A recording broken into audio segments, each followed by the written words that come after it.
Senator Kennedy, Bobby Kennedy, thank you for appearing before the committee and for your willingness to serve our country as your family has served our country. You and I have talked at length about a variety of issues impacting Americans' health. These have been candid conversations, and I very much appreciate your willingness to engage. And there are many things you and I agree on. We're in total agreement on the need to address ultra-processed food, to reduce obesity, and obesity, of course, the leading cause of chronic disease and therefore of shorter lifespans. And this will be a priority in this committee, and I look forward to collaborating with you if you are confirmed. But it's no secret, I have some reservations about your past positions on vaccines and a couple other issues. And so we know a lot about you. I'll tell you a little bit about myself.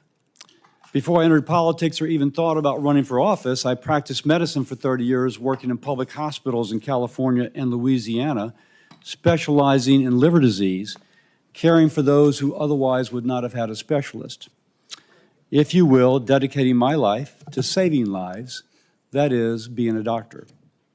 Now, there is a moment in my career that really informs me now. In the early 2000s, I was loading a patient onto an air ambulance, an 18-year-old young woman, to go to get a liver transplant from acute liver failure due to hepatitis B. Barely an adult, her entire life ahead of her, all the hopes and dreams she might want, the children, the grandchildren, the future generations, wiped away if she did not get to the LSU hospital in Shreveport for an emergency transplant. Now, the transplant, an invasive, in 2000, $250,000 surgery that had a 5 to 10% mortality rate, but even if she survived, would leave her with a liver transplant and hospital bills every year of $50,000. And as she took off, it was the worst day of my medical career, because I thought $50 of vaccines could have prevented this all. And that was an inflection point in my career. And since then, I've tried to do everything I can to make sure I never have to speak to another parent about their child dying due to a vaccine-preventable disease. So I worked with community and business leaders to form a public-private partnership in the capital region of Louisiana. We vaccinated 36,000 children for hepatitis B, and since the CDC and the ACIP have recommended universal vaccination for children, the number of acute hepatitis B cases in our country has declined by almost 90%. So as a physician who's been involved in immunization programs, I've seen the benefits of vaccinations. I know they save lives. I know they're a crucial part of keeping our nation healthy. Now, Bobby, I've learned you got a tremendous following. My phone blows up with people who really follow you. And there are many who trust you more than they trust their own physician. And so the question I need to have answered is, what will you do with that trust?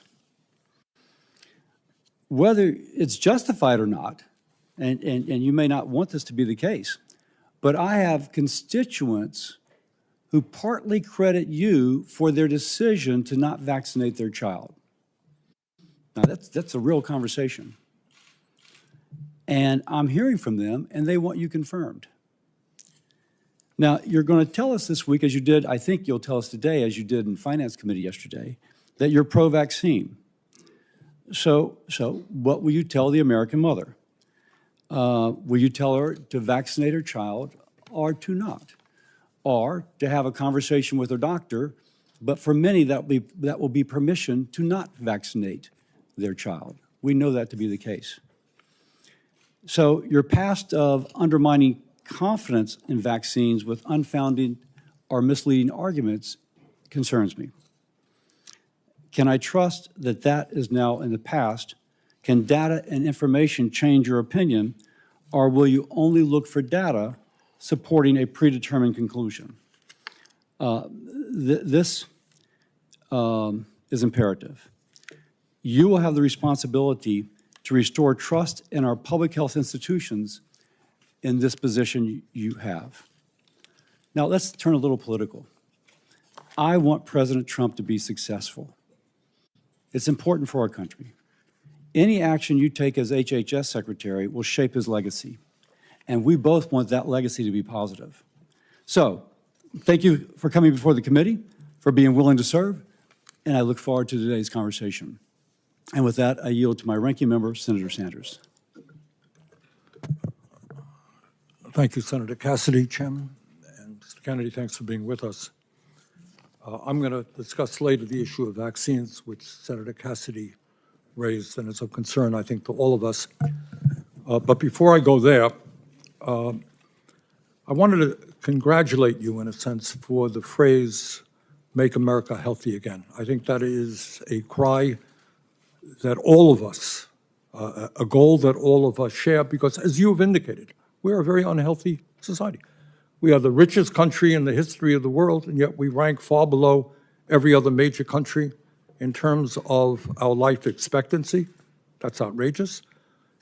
To me, equally outrageous is if you're working class in this country, you're going to live 6 or 7 years shorter lives than if you are rich. In America today, 68,000 people die every year because they can't get to a doctor. They can't afford to get to a doctor. You pointed out yesterday the outrageous cost of healthcare in America, 2 or 3 times more than other industrialized countries are paying. Unbelievably, in this country, hundreds of thousands of people who deal with cancer, struggling for their lives. You know what happens to them? They go bankrupt. They deplete their lives' savings. In other words, when we talk about making America healthy, you got to talk about a broken, corrupt healthcare system. Your uncle, President Kennedy, your father, Bobby Kennedy, great senator from New York, your uncle sat right now where Senator Cassidy is sitting, chairman of this committee. All of them did what I think is the right thing. They said healthcare is a human right. They looked all over the world. They saw every other major country guaranteeing healthcare to all people, whether they're rich or poor, young or old. So I'm not quite sure how we can move to making America healthy again unless we have the guts to take on the insurance companies and the drug companies and guarantee healthcare to all people. I'll be asking you a question about that. Lowering the cost of prescription drugs. How do you make America healthy again if 1 out of 4 people in this country cannot afford the price of prescription drugs, which is far higher in America than any other country on earth? Under President Biden, we made some progress, and this committee played an active role in having Medicare begin for the first time negotiating the price of drugs that we are paying. And I'm going to ask you whether or not you will demand that President Trump follow what we accomplished here. We are the only major country on earth not to guarantee paid family and medical leave. Mr. Kennedy, there are women today who are having babies, then they got to go back to work in a week or 2 because they have no guaranteed paid family and medical leave. How do you have a healthy country when women are forced to go back to work, when women and men get fired because they stay home taking care of their sick kids? That's not making America healthy again. And I would go a little bit beyond the jurisdiction of Health and Human Services, but I think it's important. If you are working 50 or 60 hours a week, making 13, 14 bucks an hour, which is what millions of Americans are, can you be healthy? Will you join those of us who think that in the United States, wealthiest country on earth, people work 40 hours a week, they should not live in poverty, we've got to raise the minimum wage to a living wage? And lastly, and we discussed this very briefly, President Trump believes that climate change is a hoax. I happen to believe, and most Americans believe, and virtually the entire scientific community believes, that it is an existential threat to this planet. I don't know how you're going to make America healthy again, or keep the world healthy, when you have massive heat waves and droughts and floods and extreme weather disturbances. Louisiana had them, Vermont had them. That's not keeping America healthy. That's not within the jurisdiction of HHS. But I surely hope that you will, if you are confirmed, demand that President Trump change his position and work with those of us we're trying to transform our energy system and, in fact, keep America healthy by addressing the crisis of climate change. Thank you, Mr. Chairman. Thank you, Senator Sanders. And now I'd like to welcome our nominee, Mr. Robert F. Kennedy, Jr. Mr. Kennedy has a long career as an attorney and advocate for various health and environmental concerns. He has championed a range of issues like healthy foods and efforts to fight chronic disease, while calling for greater transparency and accountability in our public health infrastructure. Mr. Kennedy has an important opportunity to reform the department and to restore trust in our federal health agencies. I look forward to hearing more about his policy priorities and his plans to advance President Trump's agenda to make America healthy again. I thank you for joining us today, and I'll now turn over to Mr. Kennedy to introduce himself. Is your microphone on? Is your microphone on? Thank you, Chairman Cassidy. Thank you, Senator Sanders. Ranking members, Senator Sanders, and other members of this distinguished committee. Cheryl and I were heartbroken last night to learn of the tragic accident that took so many of our fellow Americans, including our service members. We are in an apartment where we were able to see the rescue operations from our window. Senator Marshall, please know that I will continue. There you are. I'll continue to pray for you, as I texted you last night, for those who were lost, who called your state home, as well as Senators Kaine and also Brooks.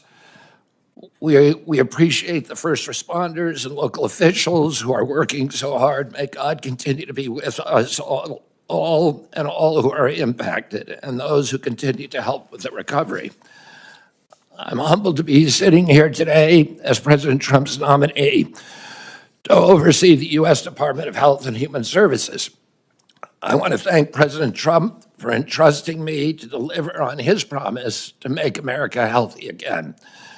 I'm grateful to have my family here once more with me. I want to introduce my wife, Cheryl, my daughter, Kik, my son, Bobby, my daughter-in-law, Amaryllis, and my nephew, Jackson Hines. I want to thank them, as well as the many members of my large extended family, for the love they have so generously shared. I want to particularly thank you, Mr. Chairman, for the time you've spent with me and the times we've talked in person and by phone. I greatly admire your passion for public health and your commitment to science.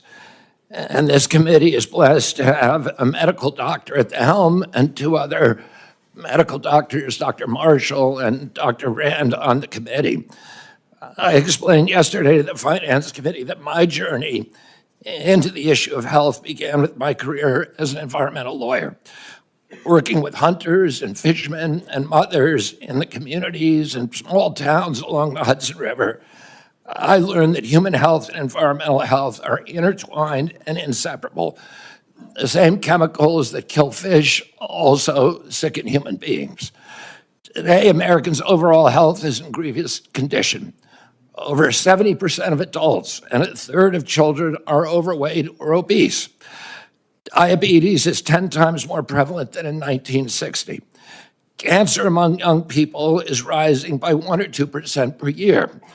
Autoimmune diseases, neurodevelopmental disorders, asthma, Alzheimer's, ADHD, depression, addiction, and a host of other physical and mental health conditions are all on the rise. The United States has worse health than any other developed nation. Yet we spend more on health care, sometimes double, sometimes triple, as other comparable nations. Last year, we spent $4.8 trillion, not counting the indirect costs from missed work. That's almost a fifth of GDP. It is tantamount to a 20% tax on the entire economy. No wonder America has trouble competing with countries that pay a third of what we do for their health care and yet have a healthier workforce. But I don't want to make this too much about money. It's the human tragedy that moves us to care. President Trump has promised to resurrect America's global strength and our leadership and to restore the American dream. And he understands that we can't be a strong nation unless we're first a healthy people. A healthy person has 1,000 dreams. A sick person has only one. Today, over half our countrymen and women are chronically ill and have only one dream. When I met with President Trump last summer, I discovered that he has more than just a concern for this tragic situation, but genuine care. President Trump has committed to restoring the American dream, and 77 million Americans delivered a mandate to do just that, due in part to his embrace and elevation of the Make America Healthy Again movement. That movement, led largely by Maha moms from every state, many of whom have traveled to be here yesterday and today. Senators, this is one of the most powerful and transcendent movements I've ever seen. The nation is ready for change and recognizes that this is a unique inflection moment. I've promised President Trump that if confirmed, I will do everything in my power to put the health of America back on track. And I've been greatly heartened to discover a deep level of care among members of this committee, both Democrats and Republicans. I came away from our conversations hopeful that we can put aside our divisions for the sake of a healthy America.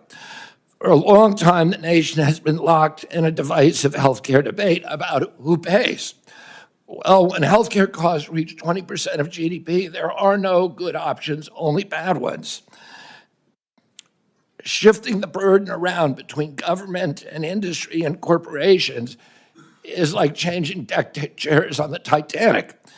Our country will sink beneath a sea of desperation and debt if we don't change course and ask the fundamental question, why are healthcare costs so high in the first place? The obvious answer to that question is chronic disease. The CDC says over 90% of healthcare spending goes toward managing chronic disease, which hits lower income Americans the hardest. The president's pledge is not to make some Americans healthy again, but to make all Americans healthy again. There is no single culprit for chronic disease. Much as I've criticized certain industries and agencies, President Trump and I know that most of the scientists and experts genuinely care about American health. Therefore, we will bring together all stakeholders in pursuit of this unifying goal. Before I conclude, I want to make sure this committee is clear about a few things. News reports and many in the hearing yesterday have claimed that I'm anti-vaccine and anti-industry. Well, I'm neither. I'm pro-safety. I'm pro-good science. I worked for 40 years to raise awareness about mercury and other toxics in fish, and nobody called me anti-fish.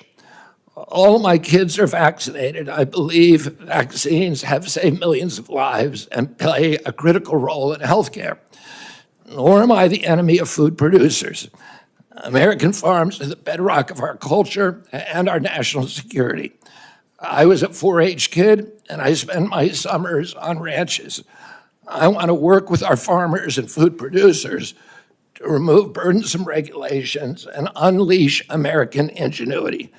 MAHA simply cannot succeed if we do not have the partnership of America's farmers. In my advocacy, I've often disturbed the status quo by asking uncomfortable questions, and I'm not going to apologize for that. We have massive health problems in our country that we must face honestly. And the first thing I've done every morning for the past 20 years is to pray to God that he would put me in a position where I can end the chronic disease epidemic and protect our children. That's why I'm so grateful to President Trump for the opportunity to sit here before you today and seek your support and your partnership in this endeavor. I'll conclude with a promise to you, Mr. Chairman, the members of this committee, to the President, and most of all to the tens of millions of parents across America, especially the moms, who have propelled this issue to center stage. Should I be so privileged as to be confirmed, We will make sure our tax dollars support healthy foods. We will scrutinize the chemical additives to our food supply. We'll remove the financial conflicts of interest from the agencies. We'll create an honest, unbiased, science-driven HHS, accountable to the President, to the Congress, and to the American people. We will reverse the chronic disease epidemic and put the nation back on the road to good health. Thank you. Thank you, Mr. Kennedy.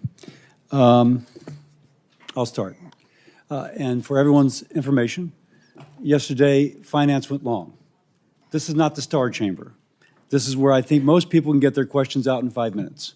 And so I'll let it go a little bit over 5, but out of deference to our witness who's already testified for 3 hours, I'll be a little tight.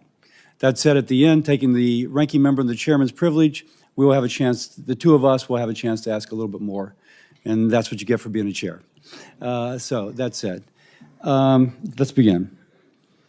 Bobby, if I may, because you said I could, you had once described yourself as pro-vaccine to me. Now, the context of what I'm about to ask is that there's multiple studies establishing the safety of measles and hepatitis B vaccine, and specifically that they are not a cause of autism. In this position, and you have previously said yes, but if you are approved to this decision, to this position, will you say unequivocally, will you reassure mothers unequivocally and without qualification that the measles and hepatitis B vaccines do not cause autism? Senator, I am not going into the agency with any. Well, that's kind of a yes or no question, because so if you're, because the data is there, and that's kind of a yes or no. And I don't mean to cut you off, but that really is a yes or no.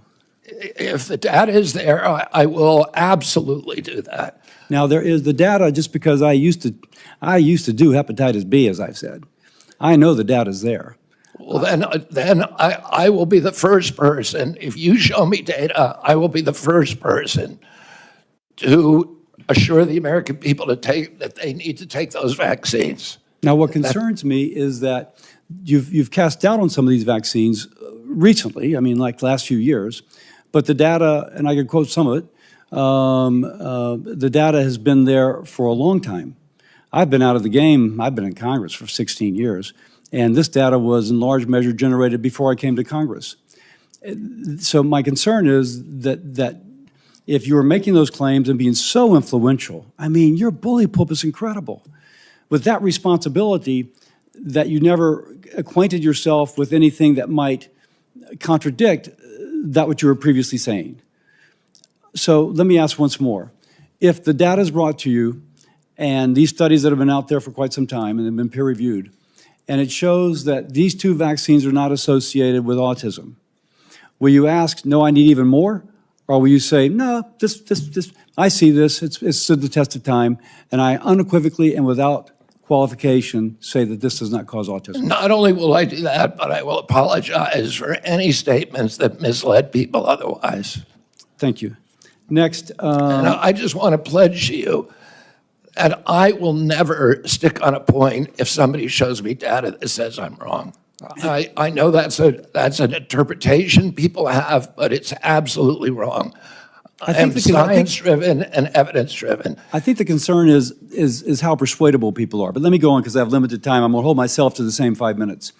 Yesterday, Senator Bennett in Finance asked you if you had once previously made statements that Lyme disease was created as a military bioweapon, and you said you may have said that once. Do you still believe that Lyme disease was created as a military bioweapon? I've never believed that, Senator. What I said is that that we should always follow the evidence. There were 3 books suggesting that. I have not read them through. What I've said is we should always follow evidence, no matter what it says. So I never have said that definitively Lyme disease was created in a biolab. Okay. Next, again, this will be kind of a yes or no.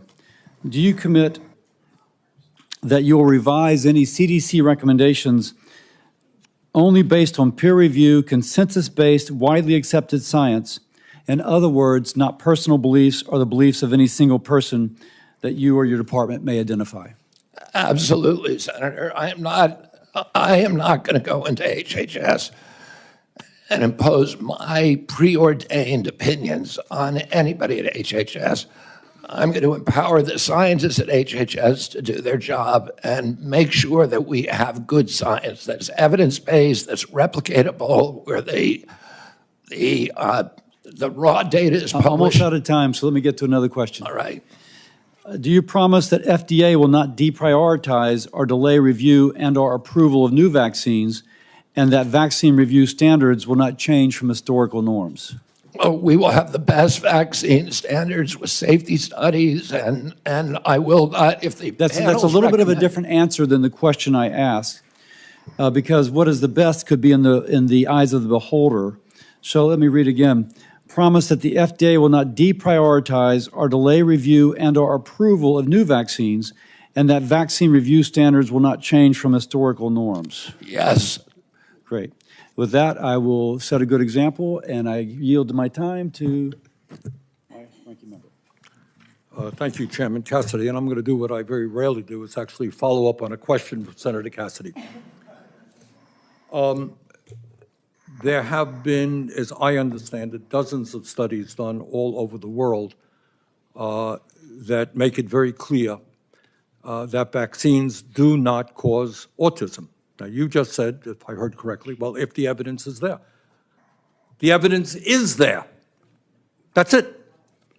Vaccines do not cause autism. Do you agree with that?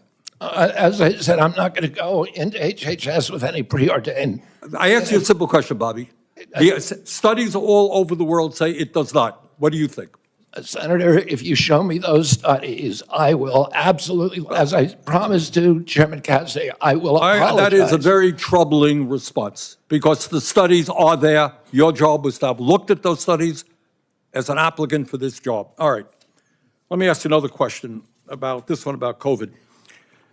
Scientists with the Yale School of Public Health and University of Maryland have estimated that the COVID vaccine saved 3 million lives and prevented 18 million hospitalizations. President Trump, someone who I do not often agree with, has said that the COVID vaccine was, quote, one of the greatest miracles of the ages. That's Donald Trump. But Bobby, you had a very different perspective. At a time when thousands of Americans were dying from COVID every week, in May of 2021, you petitioned the Food and Drug Administration to revoke the emergency use of COVID vaccines. So my question to you is, were the scientists who told us that the COVID vaccine was imperative, and President Trump who told us that it was this great thing, were they right, or were you right when you told people that they should not take COVID shots? Senator, I filed that lawsuit after CDC recommended the vaccine for 6-year-old children without any evidence that it would benefit them and without testing on 6-year-old children. And that was my reason for filing that lawsuit. Was the vaccine, COVID vaccine, successful in saving millions of lives? I don't know. We don't have a good surveillance system, unfortunately. We don't know? I don't think anybody can say that. If you show me science that says But that. you know, Bobby, you say, if I show you, you're applying for the job. I mean, clearly, you should know this. And that is, the scientific community has established that COVID vaccines save millions of lives, and you're casting doubt. That is really problematic. All right, let me ask you another question on another subject. My Republican colleagues and President Trump are moving toward making massive cuts into Medicaid in order to provide tax breaks for the wealthiest people in this country. As I'm sure you know, Medicaid provides health insurance to tens of millions of children, provides the funding for 2 out of every 3 seniors in nursing homes. It provides 43% of the revenue for community health centers, something I feel very strongly about. And it is so important for millions of people.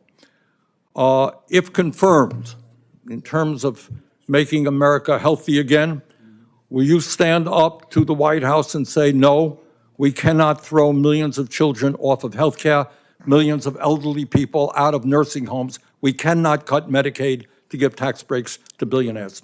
President Trump has made no indication to me that he intends to throw millions of people out of nursing home or deprive people of their health care, Senator. We have a health care system that's broken. It's not working. You've been working on it your entire career.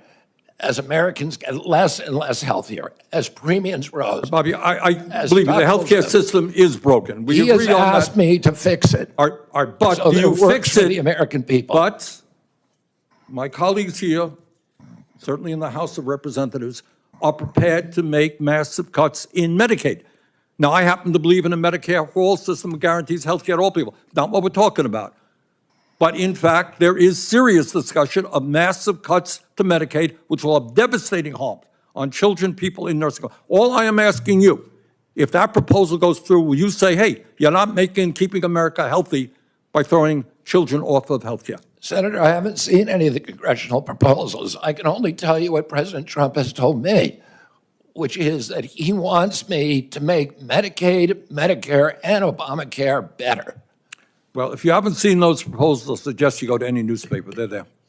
Thank you, Mr. Chairman. Senator Paul. You know, I think the discussion over vaccines is so oversimplified and dumbed down that we never really get to real truths. And it's why people up here are so separated from real people at home. So we talk about hepatitis B. It's a terrible disease. It could lead to liver failure, as the chairman said. But the reason you have distrust from people at home, why they don't believe anything you say, and they don't believe government at all, is you're telling my kid to take a hepatitis B vaccine when he's 1 day old. You get it through drug use and sexually transmitted. That's how you get hepatitis B. But you're telling me my kid has to take it at 1 day old. That's not science. And so every person with a bit of common sense, even people who don't resist vaccines, I vaccinated all my kids. I believe vaccines are one of the modern miracles beyond all pale. The Speckled Monster is a great book about the introduction of the smallpox vaccine in 1720 into our country. All miracles. But I'm not a one-size-fits-all. It's not all or nothing. I chose to wait on my hepatitis B vaccine, and we did it when they went to school. Does that make me an awful person? Does that make me an anti-vaxxer because I questioned the government dictate of whether I do it? And I'm not speaking for anybody else. I'm only speaking for myself. But for goodness sakes, let's have an honest debate about these things. The COVID vaccine. If you ask me my opinion, there are reporters run up and down the aisle and they say, you still anti-vaccine? No, I'm pro-vaccine. But on the COVID vaccine, and on the COVID illness, there was a 1,000-fold or more difference between the elderly and children. If you don't acknowledge that, you're committing malpractice. You're showing your ignorance. If you say a 6-month-old must be mandated to get it, the science is not there. So all this blather about the science says this and the science says that, no, it doesn't. The science actually shows that no healthy child in America died from COVID. Look it up. No healthy child died from COVID. And so the thing is that it's 1,000-fold greater. So if you ask me my advice as a physician, if you were 65 or older or overweight and some other conditions, I would have said, hell yes, I'd take the COVID vaccine. The risks of the disease were real and much greater than the vaccine. But if you ask me, should my healthy 6-month-old get it? See, these are the nuances you're unwilling to talk about because there's such a belief in submission. Submit to the government. Do what you're told. There is no discussion. There ought to be a debate. You're not going to let him have the debate because you're just going to criticize and say, it is this, and admit to it, or we're not going to appoint you. But it's more complicated than that. And this is why people distrust government, because you're unwilling to have these conversations. And go home. Ask your Democrat young mothers, your Republican young mothers, if they're vaccinating their kid for hepatitis B, and they're like, well, do I have to do it on day one? It's this precious little baby. Is there science to say you shouldn't do it? Probably not, but it's my kid. You know, it's like, there isn't clear-cut science saying not to. But on autism, there's no good science of anything to show what causes autism. We don't know. It's a profound disease. I know many moms here and dads who have kids with autism. I know them personally. I've met their kids. But the thing is they saw their kids developing completely normal, maybe speaking 100 words go to no words at about 15 months of age. Now, there isn't proof. There isn't proof that the vaccines cause it. That's true. There isn't proof that it causes it. But we don't know what causes it yet, so shouldn't we be at least open-minded? We take 72 vaccines. Could it be? I don't know. But we shouldn't just close the door and say we're no longer, because we believe so much in submission, we're not going to have an open mind to study these things. And so it's sort of this crazy notion. Schizophrenia, I would put in the same notion. You have a kid who's completely normal to 18 or 19, and their brain goes haywire. How does that happen? It's the most bizarre disease.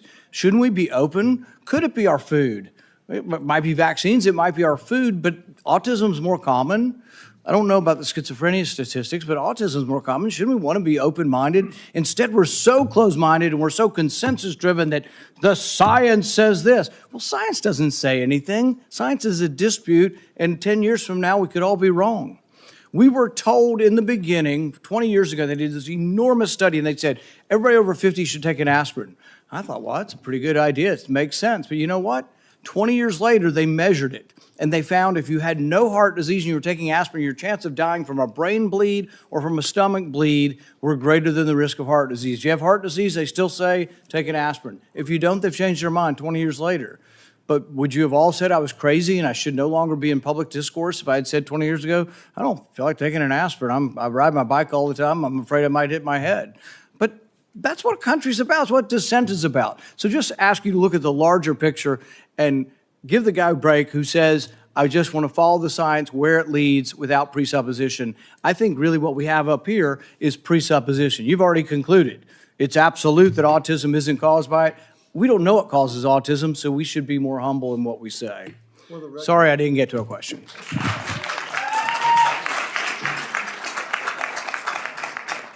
For the record, if a child is born to a hepatitis B mother, that child may have a 95% chance of becoming a chronic carrier. But if And we vaccinate those people, and nobody's against that. But if the child- that's a very small percentage and If a I red may herring. finish. That is not what we're talking about. 99.9% of kids don't have a hepatitis B, Mom. And could they wait a while? Could they get vaccinated at 3 months or a year? Yes. So again, for the record, if the mother's hepatitis B status is known, then that can be delayed. The problem is oftentimes, or at least a significant percentage of the time, the mother's status is not known. If she's hepatitis B positive, a vaccine on day one of life prevents chronic hepatitis B 95% of the time. So it really depends upon the knowledge of the mother's hepatitis B status. And when they used to do just, okay, we know the mother's status or not, there was mothers that snuck through. Their status was unknown. We can blame the OBs, yeah, Marshall. But for the record, there is an absolute rationale for that. But you're right. If the mother's status is definitively known, that it can be safely delayed. So now, Senator Murray. Thank you, Mr. Chairman. HHS has really broad and critical responsibilities to protect and preserve healthcare and social services, from women's health to childcare to biomedical research. That's just a few. In light of last night's tragedy, I do want to express my thoughts and prayers. But it is, I think, a painful reminder to all of us that we need competent people running our federal agencies to respond when a crisis strikes. Mr. Kennedy, let me start by talking about vaccines. I think we all agree that cancer is particularly nefarious chronic disease. And the American Cancer Society reported earlier this month that women under 50 are experiencing a dramatic increase in the incidence of that disease. Fortunately, there is clear data showing that the HPV vaccine has saved lives and cut cervical cancer rates dramatically. You have called the HPV vaccine, quote, dangerous and effective, and said it actually increases the risk of cervical cancer. Do you stand by those statements, yes or no? The HPV vaccine, I brought litigation. I represented. Yes or no? I represented. Stand by your statements. Let me answer. I'm trying to, Senator. yes or no. It's a simple yes or no. I Stand by your previous statement. I litigated on that issue. I represented hundreds of young girls who felt that they were injured by the vaccine. That trial is happening right now in Los Angeles. Well, let me Those ask you. questions will be answered by a jury in that trial. You said that no loving parents would allow their daughter to receive that vaccine. If confirmed as HHS Secretary, would you recommend that parents get their children vaccinated against HEB? I recommend that children follow the CDC schedule. And I will support the CDC schedule when I get in there, if I'm fortunate enough to be confirmed. Would you recommend that parents get their children vaccinated against the measles? Yes or no? Against measles? Yes. Well, I just remind everybody that parents look to our health leaders for advice on these decisions. You would be a health leader, and for the record, I would like to put into the record his previous statements on these vaccines. I do want to ask you a question about character. I still believe character matters, and I want to let you respond to this. You were accused of sexual harassment and assault by Eliza Cooney, who was first hired as a part-time babysitter by your family. When you were confronted about this accusation, you said you were, quote, not a church boy, and that you, quote, have so many skeletons in my closet. You then texted Ms. Cooney an apology and indicated you had no memory of what she described. Mr. Kennedy, I'm asking you to respond to those accusations seriously in front of this committee. Did you make sexual advances towards Ms. Cooney without her consent? No, I did not, and that story has been debunked. But why did you apologize to her then? I apologize for something else. Well, that's not my understanding. Are there, let me just ask All you. you have to read is the text which she published. It's not for that. That is not how I've read it. Are there any other instances where you have made sexual advances towards an individual without their consent? Just yes or no? No. No. Mr. Kennedy, you said that you're going to say to NIH scientists, God bless you all, thank you for your public service. We're going to give infectious disease a break for 8 years. Excuse me? You said you just said thank you for your service to our federal employees. You want to give infectious disease a break, that's a quote. Will you support the development and distribution of vaccines for the avian flu, yes or no? For the avian flu? Yes. My time's almost up, but having read a lot and listened to a lot, I just want to remind all my colleagues that by voting to confirm Mr. Kennedy, we would be telling our constituents he's worth listening to.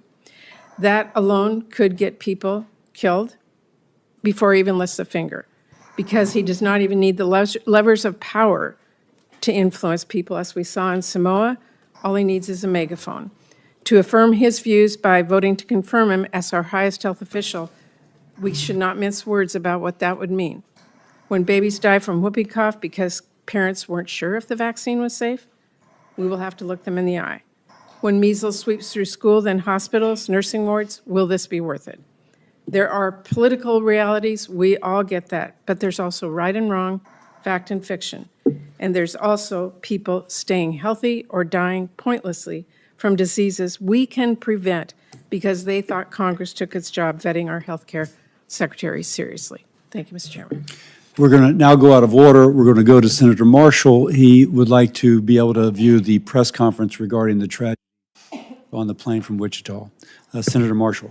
Well, thank you, Mr. Chairman, and thank you, Mr. Kennedy, for your kind words this morning, for your caring text last night, and I'm grateful for all my colleagues, most everybody reaching out to us, and it's certainly it's a tough day for Kansans and many others who lost loved ones, and we will look forward meeting with the president later today and those loved ones, and just want everyone back home to know that we're wrapping our arms around them, that we're mourning with them, and we'll get through this together. So thank you. Mr. Kennedy, take a second and just describe why fighting chronic disease is so important to you. Who are we fighting for? What is your role as HHS Secretary, and is there anything that's a bigger priority to you than this as you go into this role? Thank you, Senator. When I was a 10-year-old boy, my uncle was in the White House. The chronic disease among American children was 2%. Today it's 66%.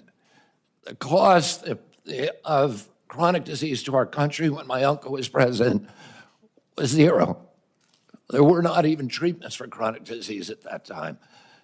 Today, the cost is $4.45 trillion. is bankrupting our country. 77% of American kids can't qualify for military service. 38% of teens, according to NIH's last report, which was 3 weeks ago, 38% are diabetic or pre-diabetic. When my uncle was president, the typical pediatrician would 1 or 2 cases of diabetes in his lifetime, juvenile diabetes. Today, it's more than 1/3 of the kids who walk through his door or her door is diabetic or pre-diabetic. Autism rates have gone from 1 in 10,000 or 1 in 1,500 to 1 in 10,000, depending on what study you look at. In my generation, as a 70-year-old man today, in our children, it's 1 in 34. The explosion, I had 11 siblings. I had dozens of first cousins. Mr. Kennedy, I'm sorry. So, who are we? What's your role as HHS secretary to fight that disease? There's never been an HHS secretary who came in to do this. It was all about the typical partisan debate about how we allocate the cost, whether insurers pay it or whether hospitals, providers, or families pay it. And the costs continue to rise. All the things we're debating on, our kids are getting sicker and sicker. Yeah, just to quote you from yesterday, it's like we're moving the chairs on the Titanic. Yeah, and the ship is sinking, and nobody's paying attention to it. And yesterday, I got question after question from the Democrats about measles. In 1963, the year before the measles epidemic, or the measles vaccine was introduced, 500 American kids died from measles, almost all of them extremely poor and malnourished. We have 252 million Americans who are suffering from chronic disease, and none of them mentioned diabetes, they didn't mention heart disease, they didn't mention cancers yesterday. We need to refocus if we're gonna save our country. This is existential. Our country's not gonna be destroyed because we get the marginal tax rate wrong. Right. It is gonna be destroyed if we get this issue wrong. And I am in a unique position to be able to stop this epidemic. Mr. Kennedy, I want to just contribute as one of the 3 physicians on here, and even as I listen to my friends across the aisle, my conclusion is that we have to guard the physician-patient relationship and give those parents of these kids the information. All 3 of us are going to disagree on exactly who should and shouldn't get a particular vaccine. We all recognize the incredible successes of different vaccines as well, but we have to give the American public the best information, non-biased information, and I'd love to get you to respond to that, but I have an important question for folks back home. And this will be my last question. I've never seen a person whose words written and spoken have been so misattributed, exaggerated, sensationalized, and taken out of context. Will you just speak to my farmers and ranchers back home and tell me about your, where do they fit in this role of MAHA and how we're going to work with them and just your compassion towards these farmers and ranchers? Yeah, I mean, MAHA will not succeed without the cooperation and partnership of agricultural producers, of farmers and ranchers across this country. I was a 4-H kid. I grew up working on ranches. And I've worked for years representing farmers in various forms of litigation. Thomas Jefferson said that American democracy is rooted in tens of thousands of independent freeholds owned by farmers. We are losing farmers today, and we can't afford to lose a single farmer. And on my watch, I do not want to lose a single farmer. We have to offer farmers an off-ramp from chemically intensive agriculture, which they don't want to do, which even the chemical industry is ready to change, so that they can grow crops that they can sell in Europe. They can grow crops. Senator Hawley told me during our meeting that 4 out of his 5 of his brother-in-laws have Parkinson's. There's illness all over the farm community, and it's undoubtedly related to the intensity of chemical pesticides. Mr. Kennedy. We need to reduce that, but I'm not going to do anything coerce the farmer. President Trump was the best president in modern American history for the American farmer. The first one to see farm prices go up. He has instructed me to take care of the farmers and make sure they're full partners. Senator Baldwin. Thank you, Mr. Chairman.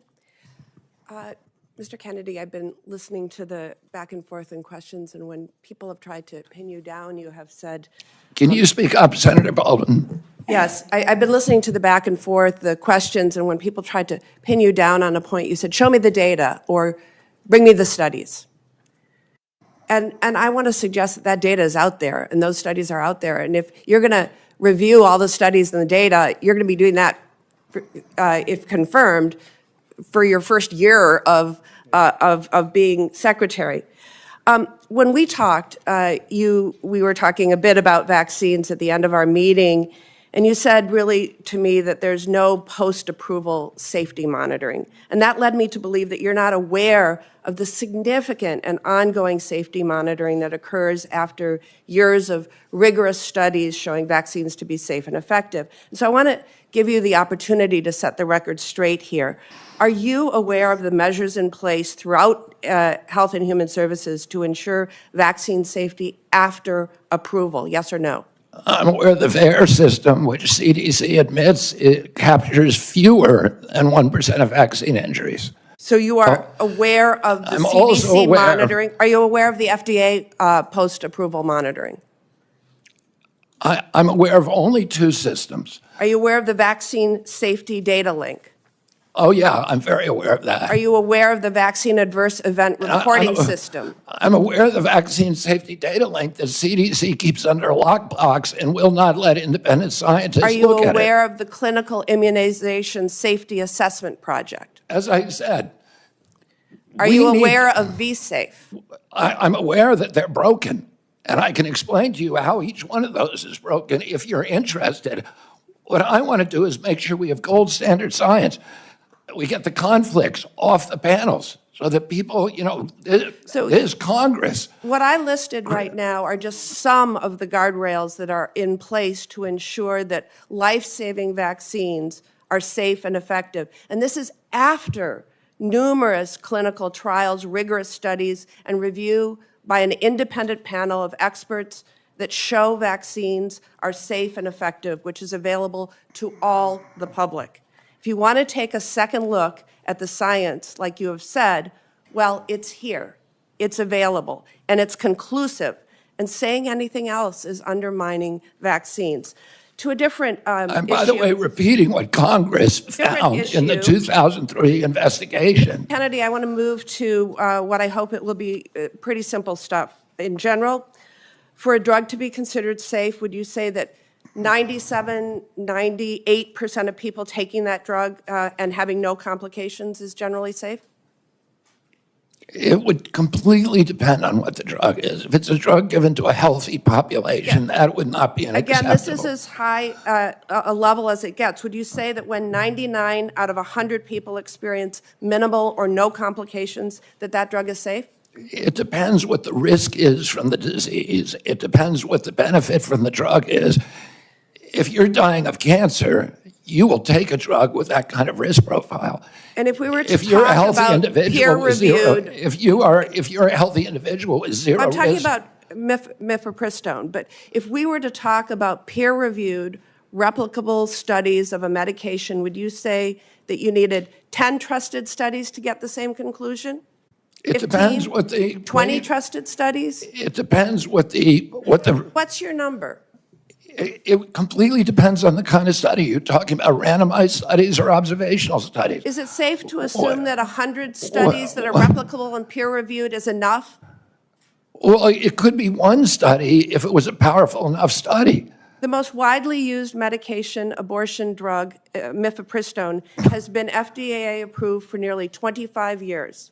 More than 100 studies have confirmed that 99% of patients who took the abortion pill had no complications. So with all of that, I can only conclude that you would commit to keep this science-backed and proven medication on the market and accessible for women. Is that correct? I'm going to, with mifepristone, President Trump has not chosen a policy, and I will implement his policy.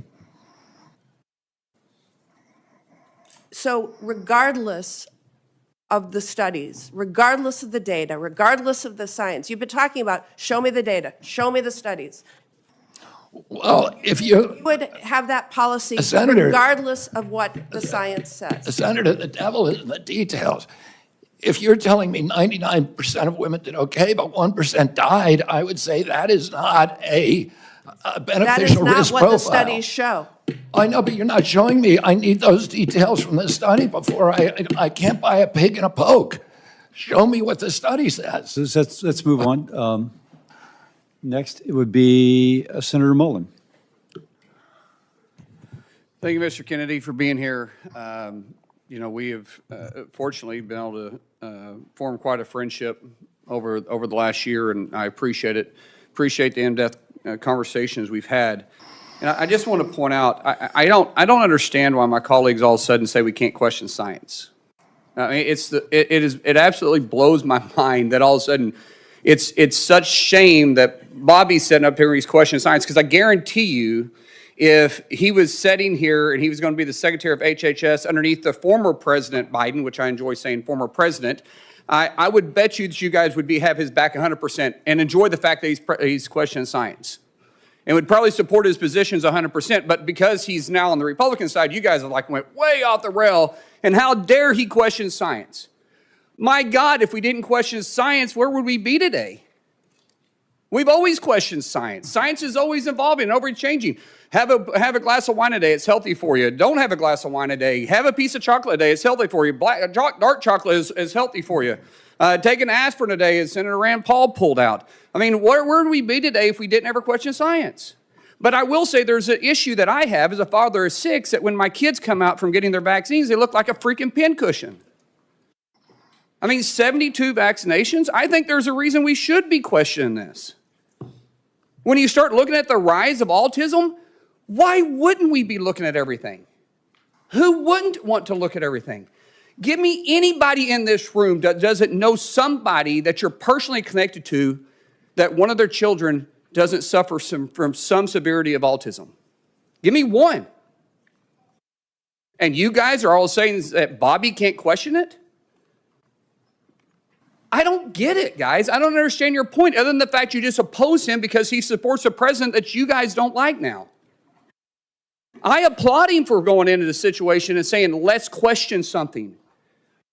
The definition of insanity is doing the same thing, expecting different results. Is it not true that you're supposed to question science? Is anybody going to question the fact that that's not true? Bobby, share the numbers again with me about autism.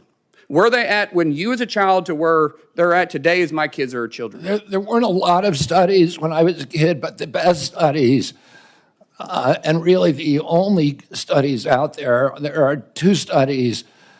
One shows a rate of about 1 in 10,000, another about 1 in 1,500. And you know, there are other estimates in between. Today, it is 1 in every 36 kids, according to CDC. So I want to say one other thing.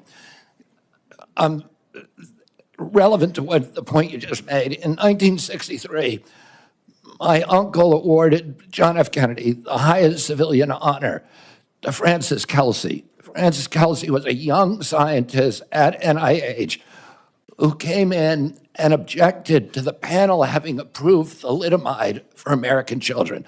All the scientists of that day, they were doing it in Europe, all the scientists of that day and the scientific panels that worked for the agency approved, green-lighted thalidomide.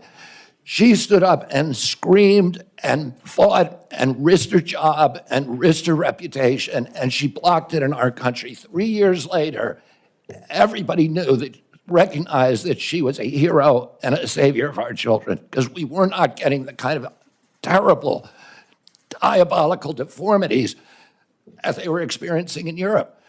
My uncle gave her the highest civilian honor because she questioned science and was courageous enough to stand up and say, I don't care what happens to me, this cannot happen.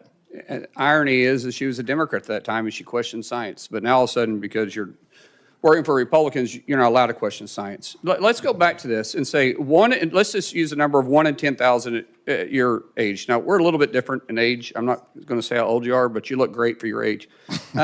I will say that 1 in 36, that's not a pandemic than what is? 1 in 36, and it used to be 1 in 10,000 have autism now? Can any of you guys with a straight face say that we shouldn't look at every aspect to what we're putting in our kids, be it from the food to the vaccines?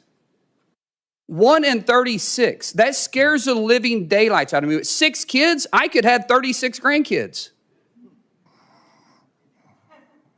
I'm just doing the math. I'm the youngest of 7. My family seems to be pretty active in that area.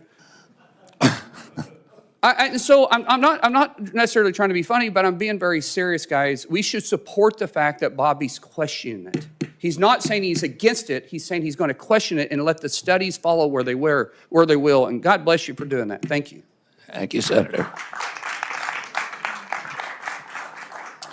Senator Kane. Thank you, Mr. Chair, and congratulations on your nomination, Mr. Kennedy. I enjoyed our conversation. Thank you for starting off today acknowledging the pain felt by people in this region from this horrible air tragedy last night. Senator Marshall and Senator Moran, a lot of folks from Kansas, a lot of folks from Virginia, D.C., Maryland, but also when that passenger list comes out and when the 3 soldiers' names are revealed, every office here is going to have some connection to them because you have your staffs who live here, and we kind of dread seeing that list of names. I drove to the airport at 6:30 this morning and went across the bridge over the Potomac and saw the operation, the recovery operation, kind of underway in daylight hours.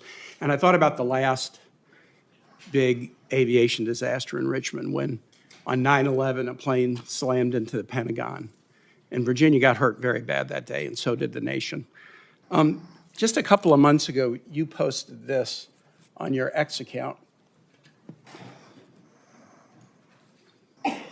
On 9/11, it's hard to tell what is conspiracy theory and what isn't. I'd like to introduce that for the record, Mr. Chair. We take that kind of stuff pretty personally. Virginians know what happened on 9/11. We don't need folks giving oxygen to conspiracy theories about 9/11. Now, one thing I noticed about this post is it was in July of 2024. It was 23 years after 9/11. You had a lot going on in your life. You were running for president then. What made you decide in the midst of everything going on in this country, in this world in July of 2024 in your own candidacy for president, that now was the time to say it's hard to tell what is conspiracy and what isn't about 9/11? What was so important about making this point in July of 2024?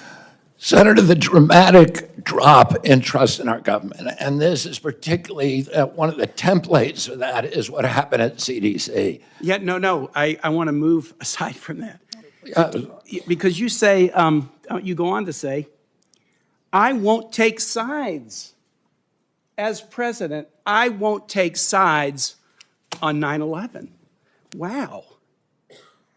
I won't take sides on 9/11. Let me ask you this. As a general matter, do you find it hard to tell what is a conspiracy theory and what isn't? Is that kind of a general deficit that you find in your own analytical abilities? My father told me when I was 13 years old, he said, people in authority lie, and that the job of a citizen in every democracy is to maintain a fierce skepticism. Okay, I get it. Of government authority. And you're an authority, but you wouldn't take sides on 9/11, and you're admitting, I have a hard time telling what is a conspiracy theory and what isn't. Senator, I haven't investigated it. If the things that I investigate, I take sides on. People are allowed to hold that opinion. I'm not going to tell them they're crazy for holding that opinion. I'm going to say, what is your evidence? And if I hear the evidence, I'm going to say, that doesn't make any sense. So you won't take sides on 9/11. Wow. Senator Murray asked you some questions about Gardasil, and this is a vaccine that's manufactured in Virginia. There's other HPV vaccines. I'm going to enter into the record a whole series of studies from many, many nations that talk about the dramatic positive effect of Gardasil. Could I introduce those into the record, Mr. Chair? Without objection. And those studies are on trial let me ask right a question. now. Let me ask a question. These are studies from Scotland, Sweden, the UK, Australia, the United States, multiple studies. And then I'm going to introduce in the record, I guess it's a blog post of yours. The verdict is now inescapable. Gardasil is killing girls. And I'd like to introduce that into the record as well. Without objection. You have a pretty significant financial interest in litigation against Gardasil. You have received contingency fees and payments for referring people to lawyers suing the manufacturer. And in your ethics vetting... I've never received any money from any Gardasil or any other vaccine lawsuit. Let me read a quote. This is your words. In your ethics vetting for this nomination, you said, quote, "Pursuant to the referral agreement, I'm entitled to receive 10% of fees awarded in contingency cases referred to the firm. How can folks who need to have confidence in federal vaccine programs trust you to be independent and science-based when you stand to gain significant funding if lawsuits against vaccine manufacturers are successful?" I have given away all of my rights to any fees in that lawsuit. I yield back. Next is Senator Scott. Thank you, Mr. Chairman. Mr. Kennedy, good to see you again. Thank you for being here before the committee. Yeah. One of the beauties of our country is we have foundational documents that point us in the right direction. I think it's the compass that shows us due north, true north. The Declaration of Independence mentions life, liberty, and the pursuit of happiness as unalienable rights. You and I had a serious conversation about the importance of life, and I'm a pro-life Christian, as you know. And you said that you assured me that your deputies were going to be pro-life. Is that still the case? I will implement President Trump's policies. I serve at his pleasure, but I share President Trump's view that every abortion is a tragedy. Now, my question was, are you having deputies within your at HHS that will be pro-life? As I said, I can tell you exactly what I'm going to do, so there's no mistake. I'm going to implement President Trump's policies. President Trump has told me he wants to end late-term abortion. Are you hiring people who are pro-life at HHS? Yes, I am. Thank you. During the first Trump administration, HHS began investing in policies to support individuals living with sickle cell anemia. This has continued. A career staff person has dedicated time to coordinate sickle cell disease-related activities across HHS and other government agencies. Will you commit to continuing to have an individual serve in this coordinating role for sickle cell? Yes, and I think I've worked on sickle cell for many, many years. I told you I have many friends who have sickle cell. Several of them, I've seen the suffering that they endure. 1 out of every 365 blacks in our country has sickle cell. There are now promising gene therapies. They're very, very expensive. But it's something that NIH should be enthusiastically supporting that kind of research. Well, you answered my second question, so that's great, which was today you noticed the FDA gene therapies are really breakthrough evolutions in science that are really one-time cures. So you support the continuation of the research that makes that more available? Absolutely, Senator. Thank you. That's great news. This past fall, due to one facility making the majority of our IV drugs in the U.S., it was devastated by Hurricane Helene. Hospitals and healthcare facilities across the country faced IV shortages. Nephron Pharmaceuticals in Columbia, South Carolina, tried to shore up IV support in South Carolina hospitals by creating the Palmetto line in its facility to help make IVs for hospitals across the state. We must do more proactively to address the shortages and the shortage risks, as well as to provide and promote the production of medical products here in the U.S. If confirmed, how will you prioritize efforts to prevent and reduce drug shortages, including for essential medicines? Including? Essential medicines. President Trump has told me it's his priority to bring essential medicine manufacturing back to this country. It's a national security threat, and so much of it has been exported abroad, and particularly to China. And it's a priority for him, so it's a priority for me as well. Very good. Will you commit to fostering productive public-private partnerships that can provide the government with key information on pharmaceutical supply chains, help direct shortages, and improve the long-term security and resiliency of the U.S. drug supply? Absolutely, Senator. Thank you very much. And one of the things that we study I had two opportunities to question you. Once yesterday at the Finance Committee, I opted, as opposed to seeing you twice, just see you one time and spend my time doing some other things with that time. But I think it's important for us to recognize that we are in a critical place as a nation. We're so dependent on other countries for the essentials, from healthcare and beyond. And we ought to work on a strategy of resilience across this nation in all of the essential areas that we need to become less dependent on the rest of the world and more dependent on ourselves. And I hope that as your term at the HHS, you will spend a lot of time thinking through and all the layers and complexity that is under HHS, how we become more and more resilient as a nation. That's absolutely critical for our national security and for our economy. And President Trump is doing that through HHS, but also, more importantly, through the Commerce Department, and meeting directly with pharmaceutical industry leaders to figure out what kind of incentives that they need to bring manufacturing home. Perfect. Thank you, Mr. Chairman. I yield back my 8 seconds. And then we'll go to Senator Murphy. Thank you very much, Mr. Chairman. Mr. Kennedy, thank you for joining us here today. Listen, credibility matters so much when you lead the most important health agency in the world. The Secretary of HHS has got to be trusted that he's telling the truth, that he cares about science, has no political agenda. Mr. Kennedy, I want to go back to some of your testimony yesterday before the Finance Committee when you either feigned ignorance about some very clear statements that you have made in the past, or you outright denied saying things about the vaccine program that you have undoubtedly said.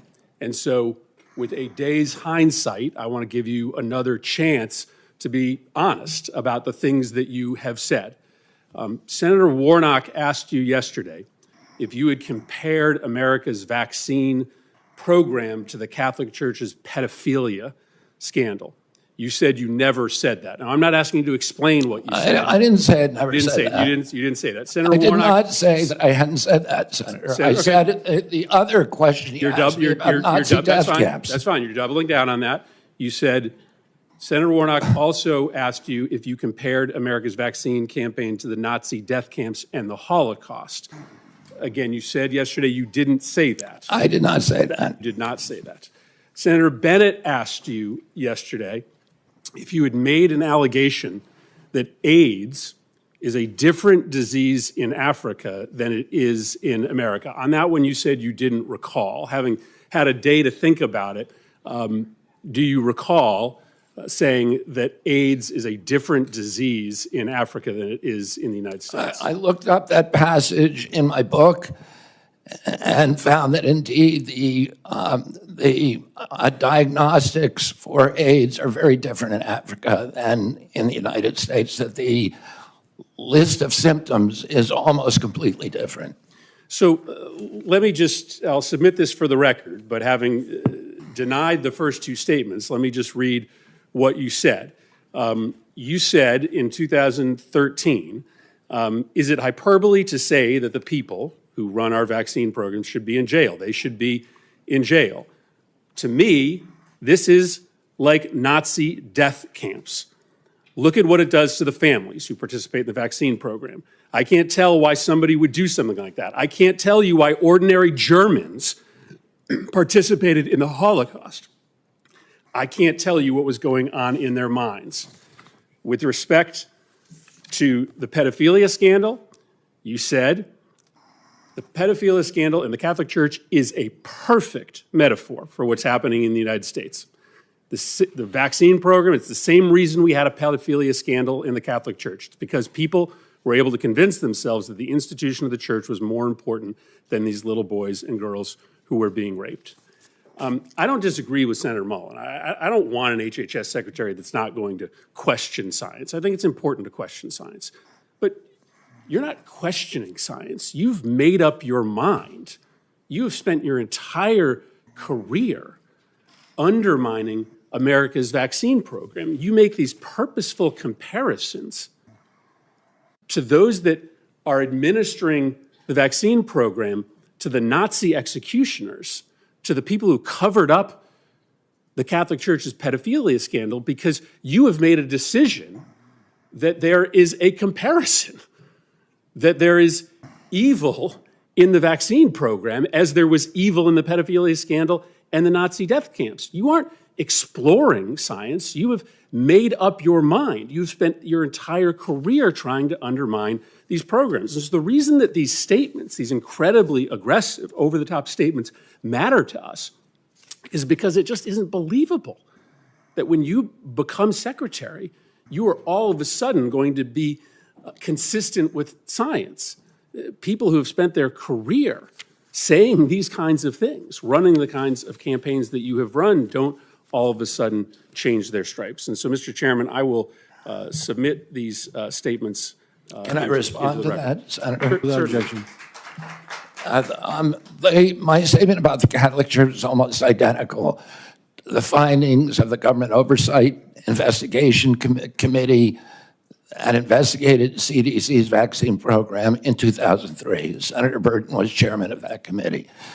And he said that that certain individuals in that program had written off a generation of kids because of, quote, misplaced institutional loyalty to the CDC and because of entanglements with the drug companies. Let me finish what I'm saying. You made some grave accusations. Pedophilia to the administration of vaccines? No, it wasn't pedophilia. It was a perfect metaphor. Well, if you have 1 in 36 kids who has neurological injuries, and if that is, linked, that's something that we should study. Is it a perfect metaphor? It's not a perfect metaphor, but there's no metaphor that's perfect. But I am pro-vaccine. I am going to support the vaccine program. I want kids to be healthy.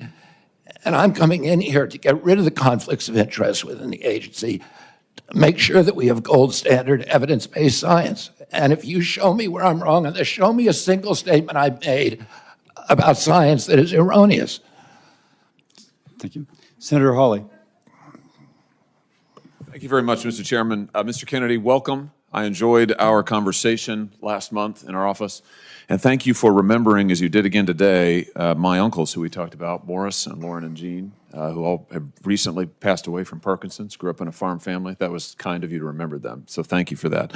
Let me start by asking you a question about children and the safety of children. President Biden's administration, his HHS, issued a rule, so it's binding, requiring that every doctor in America, including pediatricians who receive any kind of federal funding, so that's anybody who takes ACA funding, anybody who takes CHIP funding, this is almost every health provider in America, requiring them to conduct gender transition and gender so-called affirming procedures. So that means hormones, that means puberty blockers, that means surgeries in some cases. They imposed that rule on doctors across the country. This has been litigated, and it has been actually stopped by a couple of courts who found that it was way outside of HHS's jurisdiction. My question to you is, will you rescind this rule that imposes this radical policy, and talk about being anti-science, this radical policy on just about every pediatrician in the United States of America? Yes, I will. And by the way, that rule is anti-science. The most thorough meta-review on gender-affirming care has come out in the Cass report, which reports really catastrophic impacts on children. And that is science. It's a meta-review of all the existing scientific studies. But, even more just from a common sense, if you're a patient, do you really want somebody performing surgery on you who is morally opposed to that surgery? It doesn't make any sense. We need to embrace diversity in this country. Are people who believe that's important? I respect them. We should hear them out. We should debate. We should have a congenial conversation. There are also people who believe that it is an atrocity, and they need to be listened to too. And we need to embrace diversity and make room for diversity in this country and not force people to do things that are against their conscience. And let me just point out that on this rule, what's particularly pernicious about it is we're talking about gender transition surgeries, gender transition care on minor children. This rule purported to preempt all state law. So in states like mine and many others, where the voters have said, we don't want gender transition procedures performed on minors, the Biden administration attempted to use federal money and force pediatricians to do it anyway. So I'm glad to hear you say you'll rescind that rule. I think it's terrific for the safety of children. And Senator, I would add that we don't let children drink.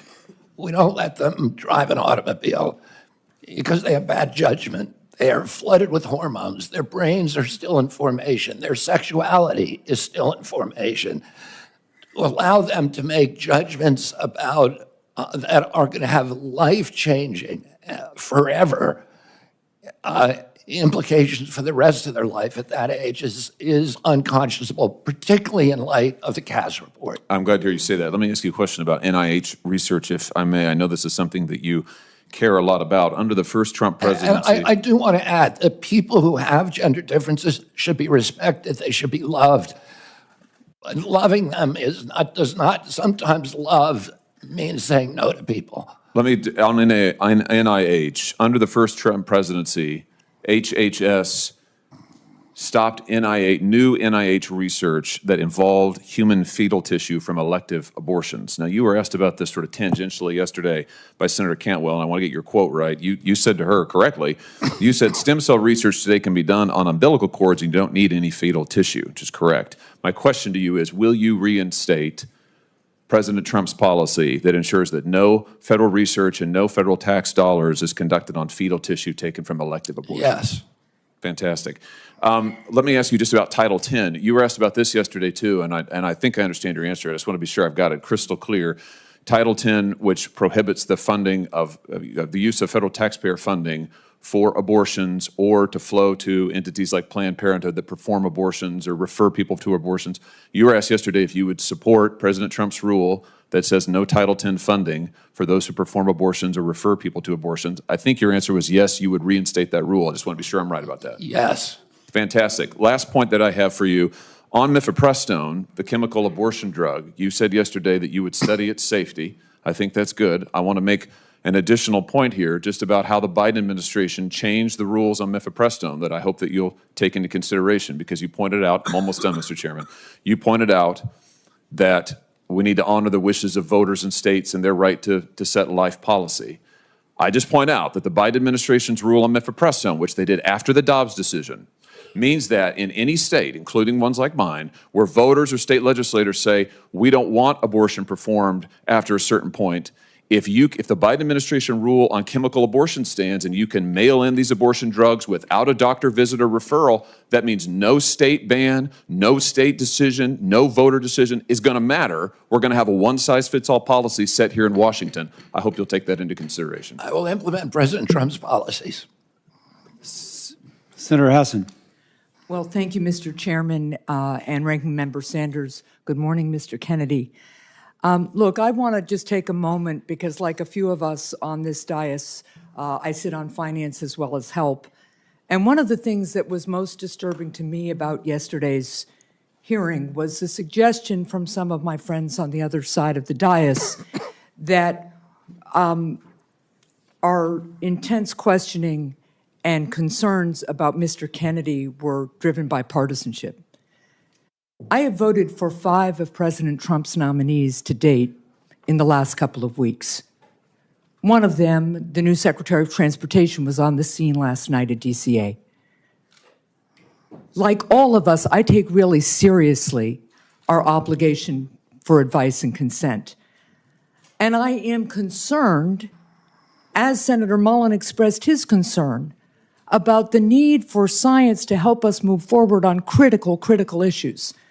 Now, some of you are new to this committee and new to the Senate, so you may not know that I am the proud mother of a 36-year-old young man with severe cerebral palsy.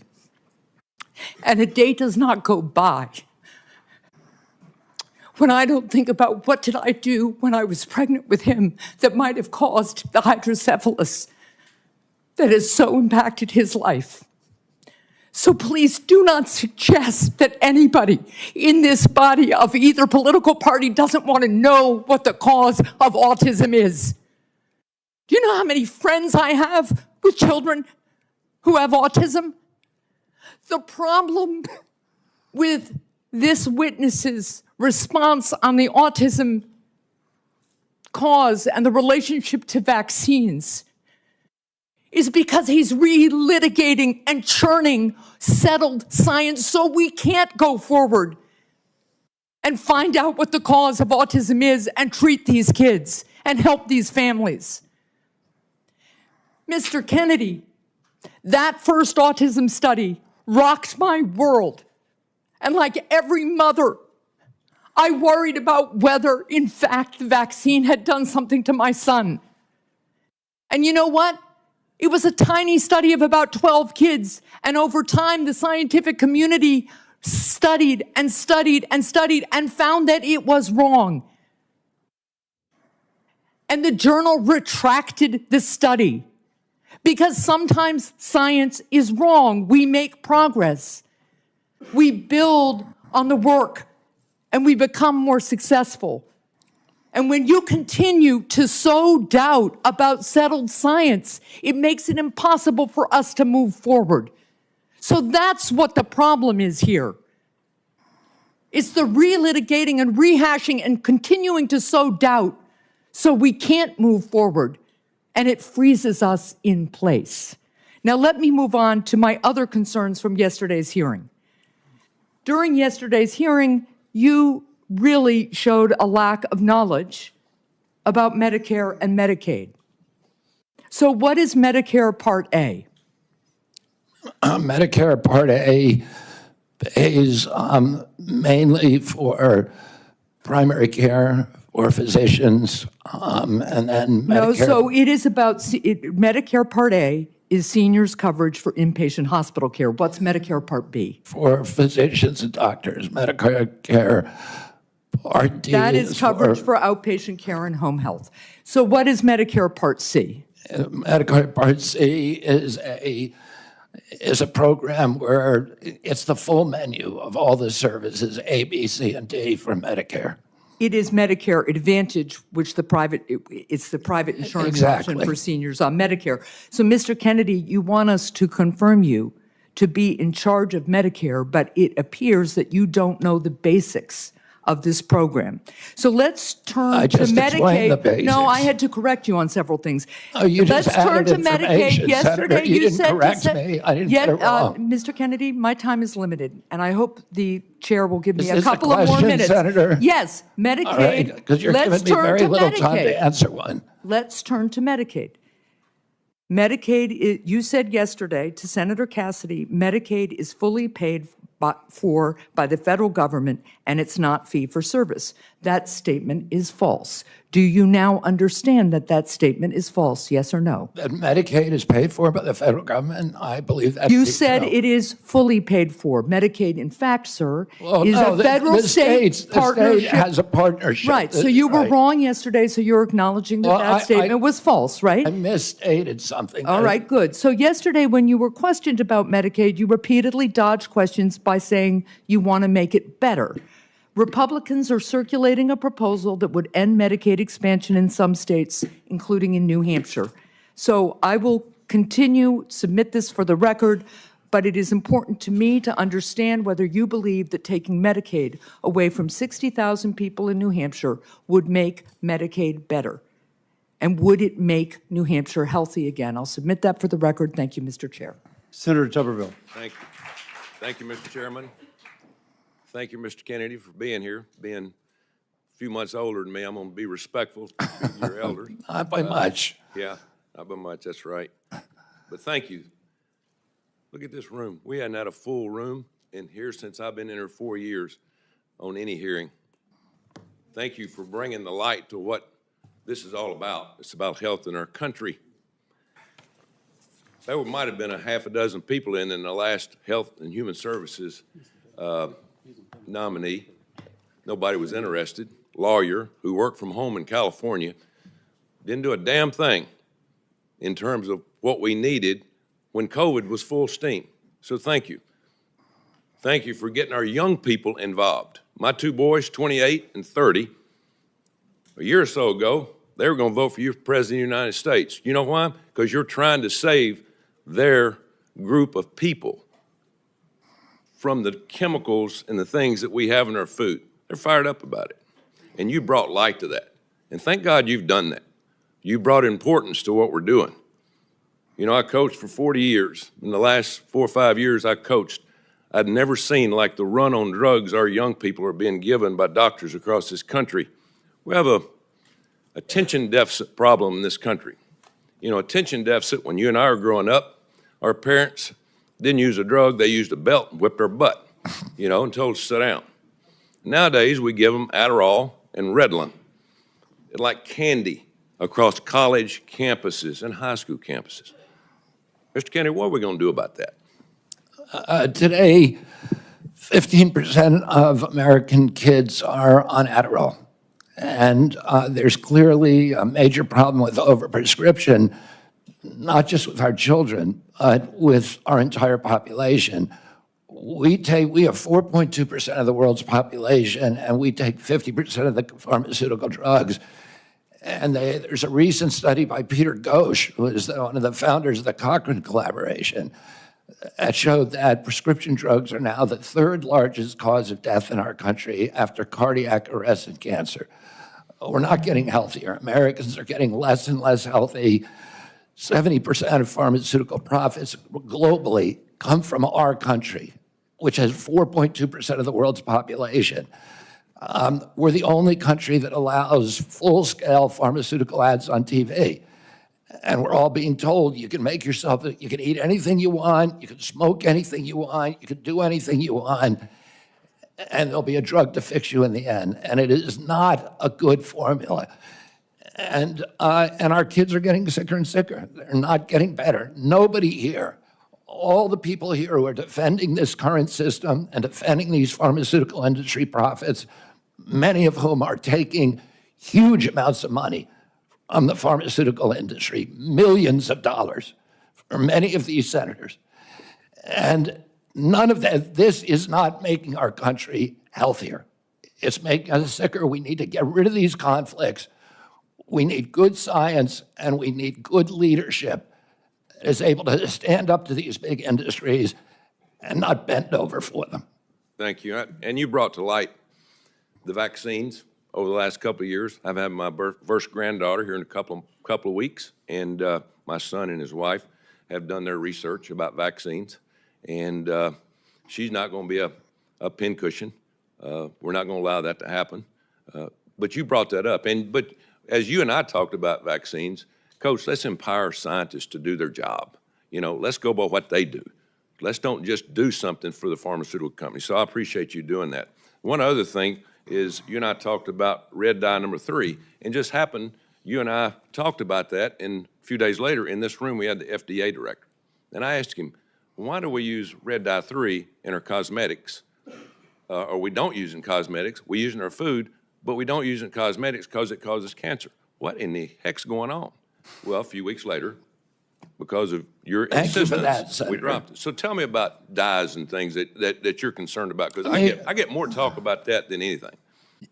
We have 10,000 ingredients in our food in this country because FDA employs a standard called the GRAS standard that looks at any new chemical as innocent until proven guilty. In Europe, they have 400 ingredients in their foods. Kellogg's makes Fruit Loops for the United States alone. It is loaded with red dye, blue dye, yellow dye, and many, many other ingredients. They make the same product for Canada that's all vegetable dyes, and for Europe. If you eat a McDonald's French fry in this country, it has 11 ingredients. You eat the same product in Europe, it has 3. We are allowing these companies, because of their influence over this body, over our regulatory agencies, to mass poison American children. And that's wrong. It needs to end. And I believe I'm the one person who's able to end it. Thank you. Senator Kim.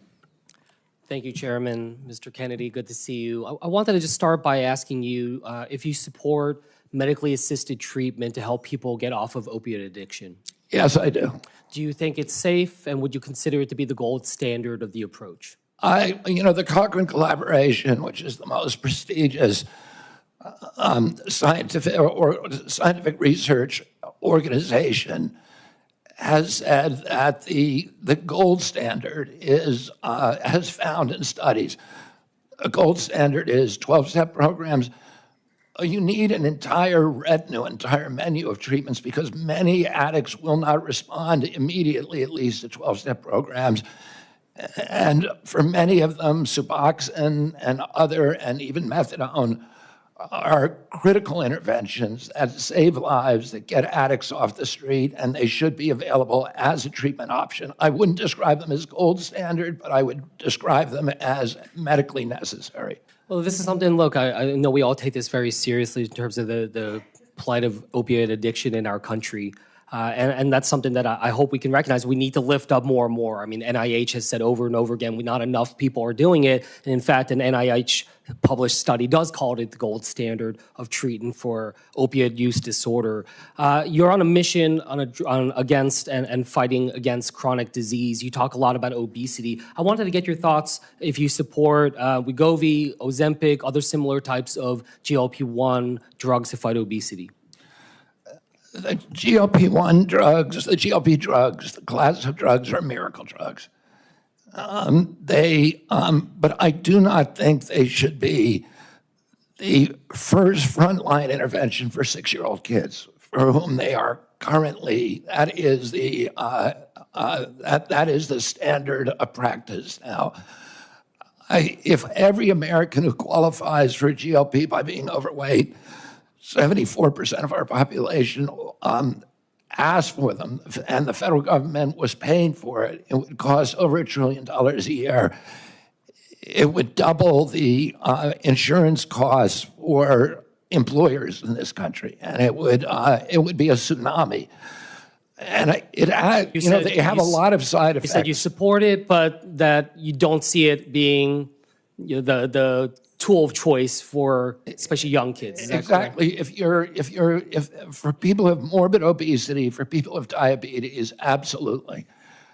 And they shouldn't be prescribed alone without also prescriptions for exercise, because otherwise they eat away at muscle and they're counterproductive. They go after muscle first. Yeah. They have all kinds of bad side effects. About half the people on GLPs get off of them after 2 years, and then there's problems when you get off them. So it is a miracle. Okay, go ahead. Yeah, I wanted to move on to just clarify some statements you made in the past. In the past, you said, quote, Wi-Fi radiation does all kinds of bad things, including causing cancer. Do you still stand by that statement? Yes, sir. I won a case in front of the Court of Appeals against the FCC on that very issue. And 5G, do you feel the same way about 5G? Well, I'm just saying electromagnetic radiation does. And RF, you think, causes.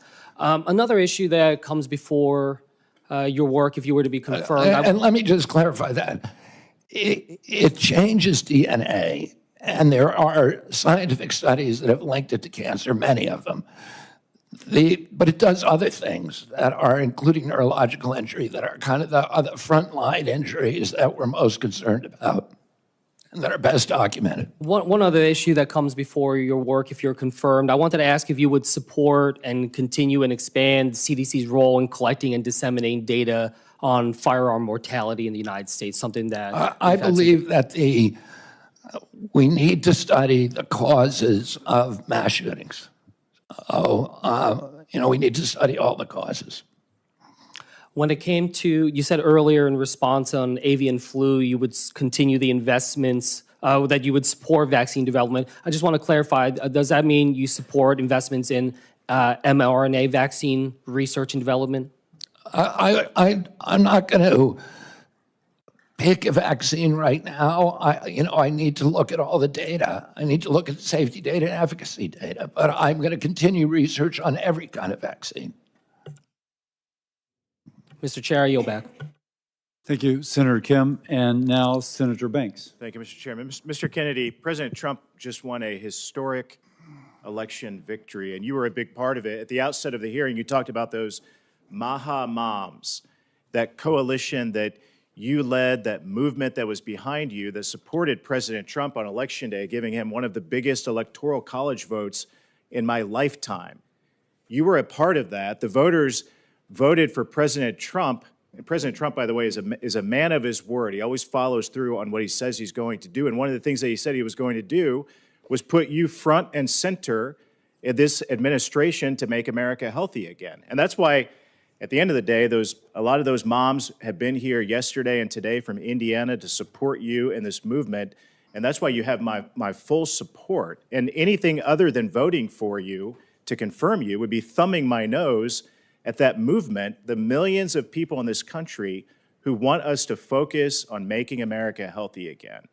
One of the things I've thought a lot about, I serve on the Armed Services Committee as well. I just left another hearing with the nominee to be our new Secretary of the Army, is the national security risk of an obese nation. 70% of our kids are not eligible today to serve in the United States military. And the Army 2 years ago was 25% off of its recruitment goals, and obesity among our kids is one of the reasons why. And I think you would agree, my first question for you, this epidemic in this country is as much of a public health risk as it is a national security risk. Would you agree with that? Absolutely, Senator. And like I said, well, I didn't say this. When my uncle was president, 3% of Americans were obese.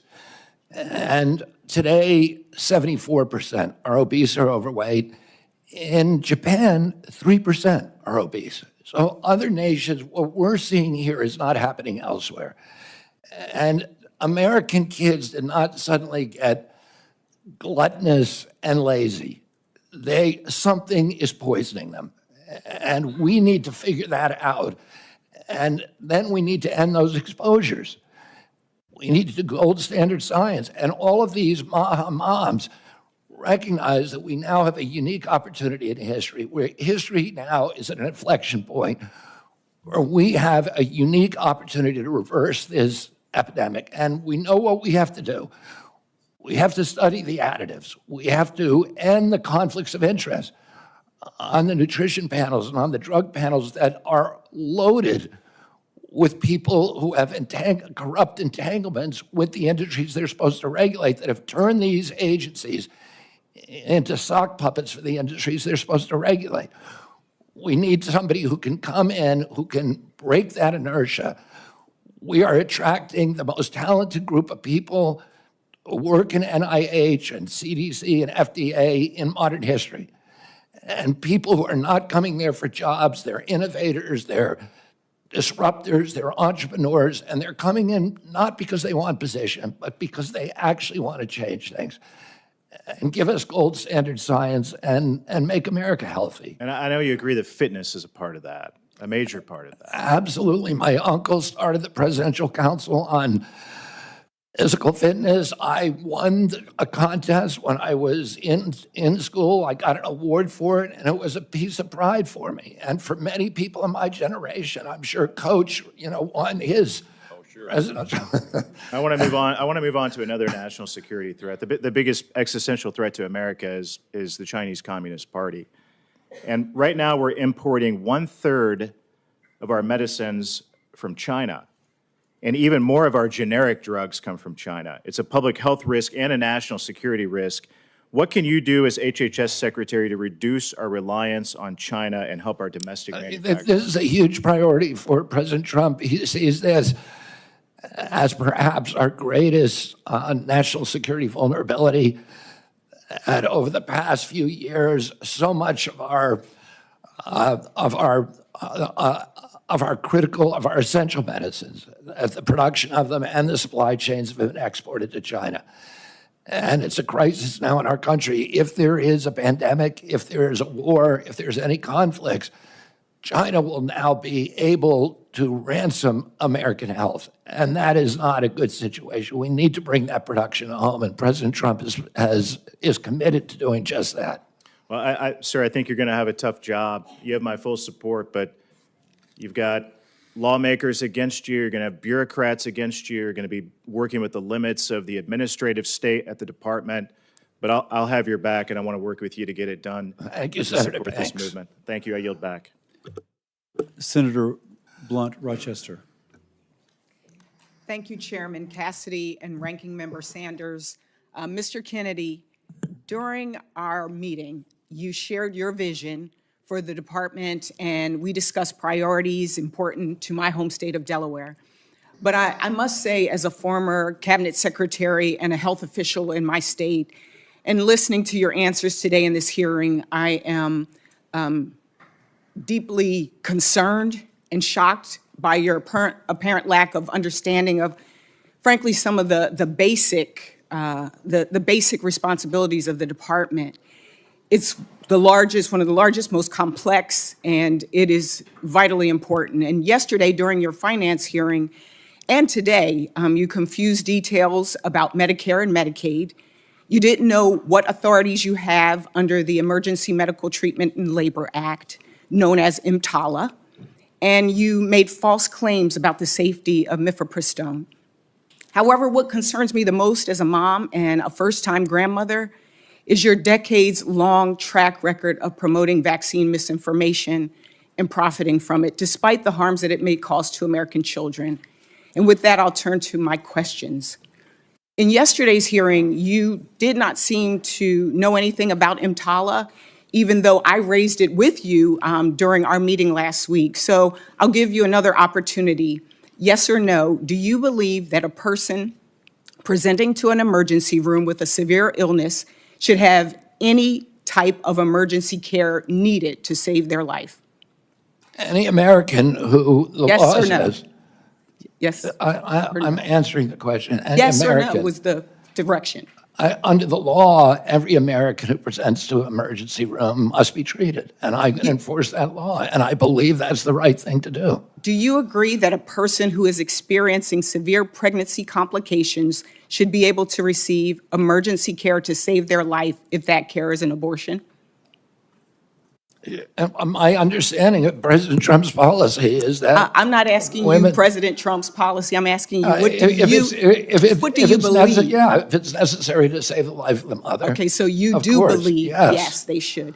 Do you commit to ensuring that pregnant women will have access to all necessary emergency care, including an abortion, if it is required to save their life or preserve If it's required to save their life.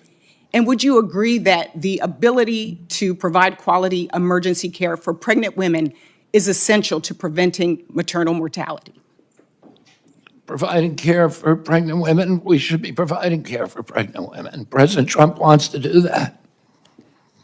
Bottom line for me, women should not be forced to rely on emergency airlifts to other states for life-saving care.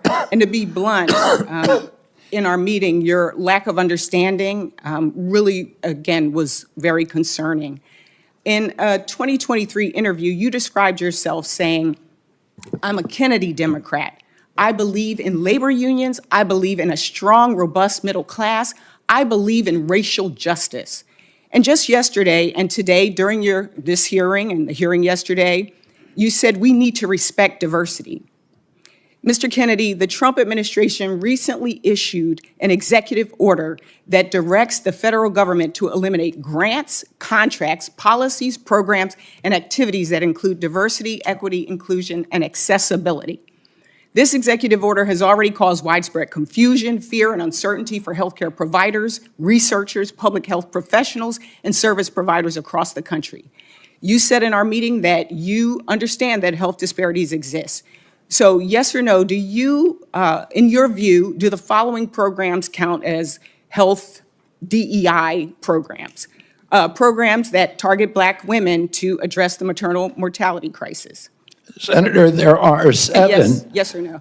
I'm not going to answer that yes or no. If you want an answer, I'm happy to give it to you, but it's not a yes or no. I just want a yes or no. It's not susceptible to yes or no answer. Well, if you want to hear an answer, Senator. Let me shift this, because I only have 36. If you want to hear an answer, Senator, I'm very happy to give you one. I've got now 33 seconds.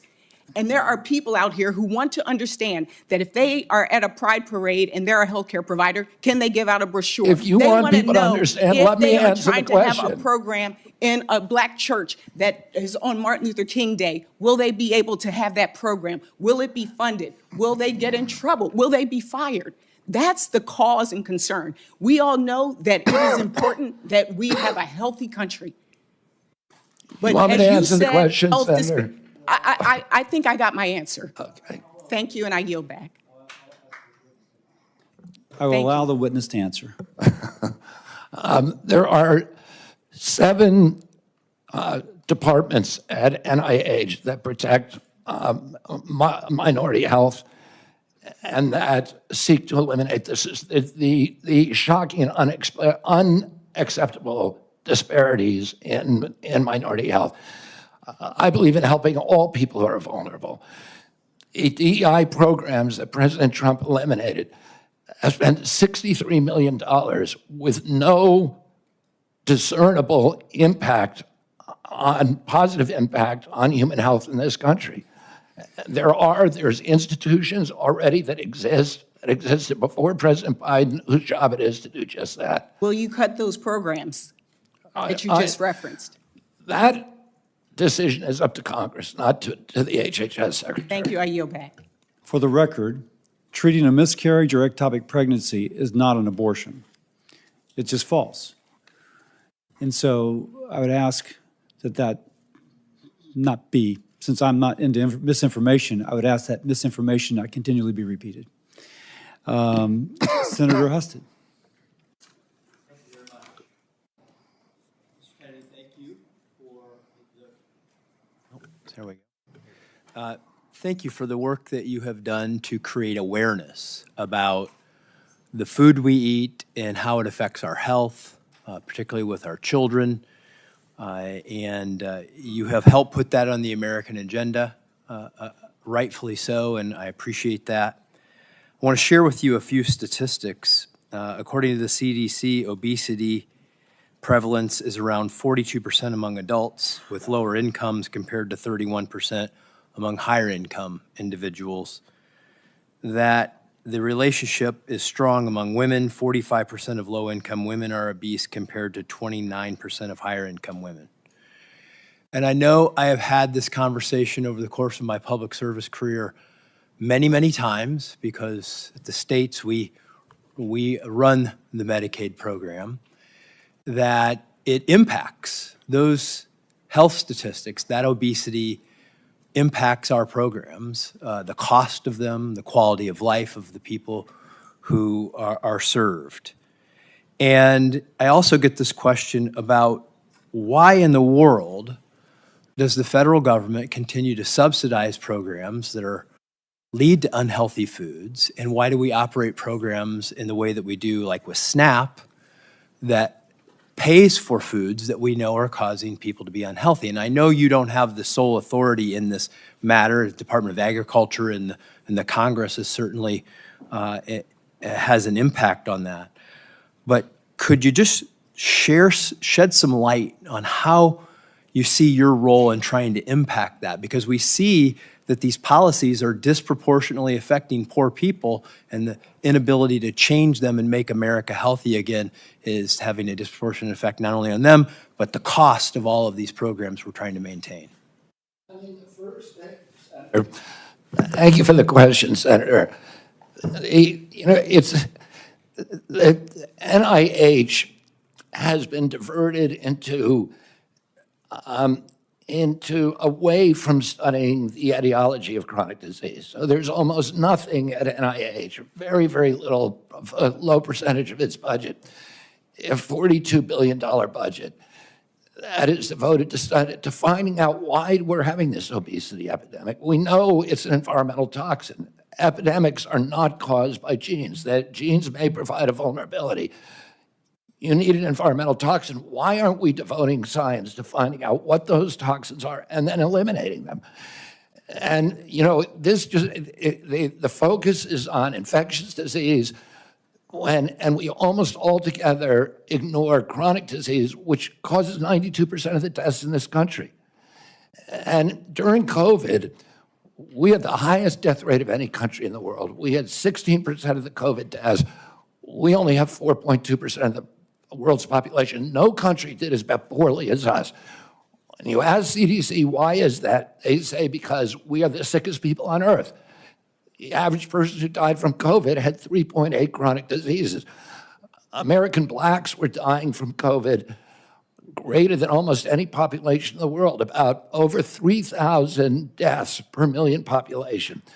The only people worse are Indian reservations, which have an even higher rate. and the only person who did worse globally were Samoans. We had the American blacks were disproportionately impacted because they disproportionately have diabetes, obesity, cardiac illnesses, and other chronic disease. We need to start studying those, and we need to get rid of the conflicts in the agency that obstructs those studies, and that that are focused on advancing the mercantile interests of the food industry and the pharmaceutical industry rather than the health of the American people. Well, I would ask you to take, if confirmed, to take a leadership role across the agencies to advise us on what policy changes we must make to both not make it worse, but to make it better. Because we subsidize, literally, we have policies as a government that encourages the production of foods and the sale of foods to particularly our poorest Americans that lead to these problems. We are literally creating the problem that we're trying to solve, and your recommendations would be very much appreciated. We already have liaisons with the USDA, with Brooke Rollins, so that we can, with whom I have a very good relationship, so that we can work collaboratively to reduce the chronic disease and the exposures that are causing them. Thank you. Senator Hickenlooper. Thank you, Mr. Chair. And thank you, Mr. Kennedy, Bobby. We share a mutual oldest best friend, and I respect that affection that you have for him very, very much. You did talk a little longer in your introduction, so I'm going to try to urge concision, because I've got 3 or 4 questions. As I said when we met, I'm still very concerned about the issues around vaccination. But I thought I'd start with the ability of Medicare to negotiate drug prices, which was finally okayed in 2022. We'll save Medicare plan $100 billion in the next 10 years, probably $1.5 billion out of consumers' pockets, Medicare patients, in just 2026 alone. Yesterday, you said that the Trump administration had issued a statement to lowering the cost of prescription drugs and continuing the negotiation program.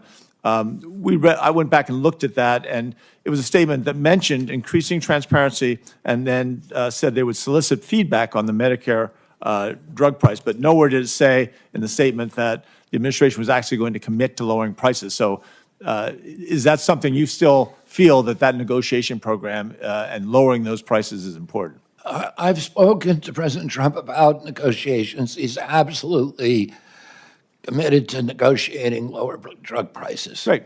I appreciate that. You've also spoken much on the need to focus on prevention of chronic disease, which I think everyone shares. The MAHA movement is alive in Colorado as well as everywhere else. People are frustrated by the fact that for every dollar we spend on healthcare in this country, and it, as has been previously said, it's often double any other country, only a nickel goes to prevention. So when you look at that $100 billion that's going to be saved over the next 10 years through the negotiation of pharmaceuticals, do you have any ideas of how we could put that towards prevention, that revenue? Well, that's a really good question, Senator Hickenlooper.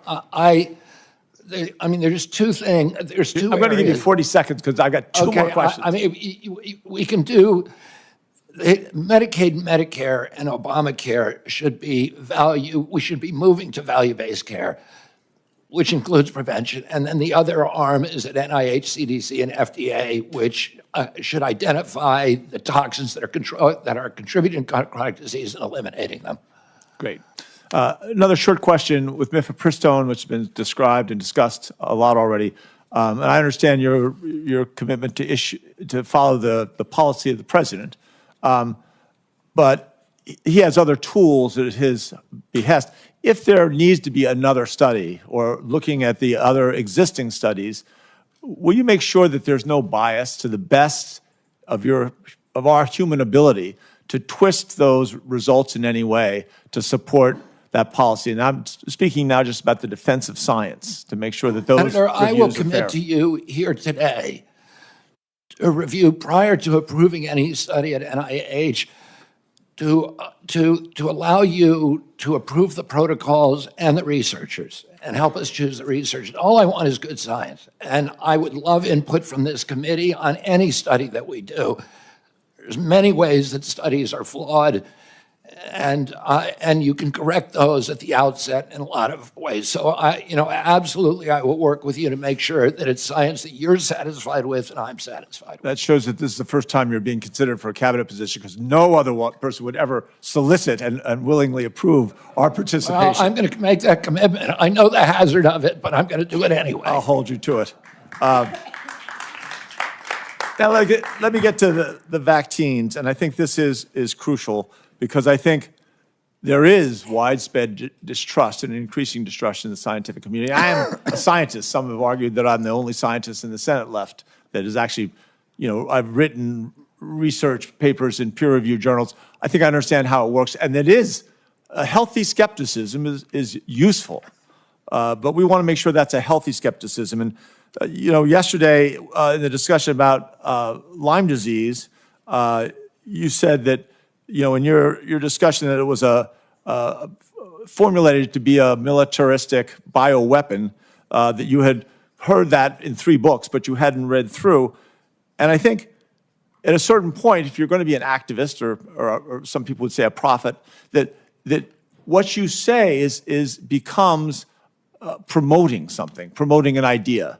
And I think when you've only read 3 books, or little bits of the 3 books, not the whole 3 books, isn't that reckless? I mean, isn't that, there's something about, aren't you then promoting this anti-science, this conspiracy about Lyme disease in this case, but the same thing about some of these vaccine issues? Like I said, I never endorsed the issue. I said it's out there. For me not to acknowledge that is a form of manipulation. For me to say there is no question here, the government proclaimed orthodoxy is true. Anybody who believes it is a dissident. I'm going to have time, and I appreciate the things. I just leave it that just because we do have one out of 36 kids that, again, we can't explain what it was, it's not fair to put that blame onto all kinds of things, but focus on vaccinations. I yield back. Dr. Moody, Senator Moody, I'm sorry.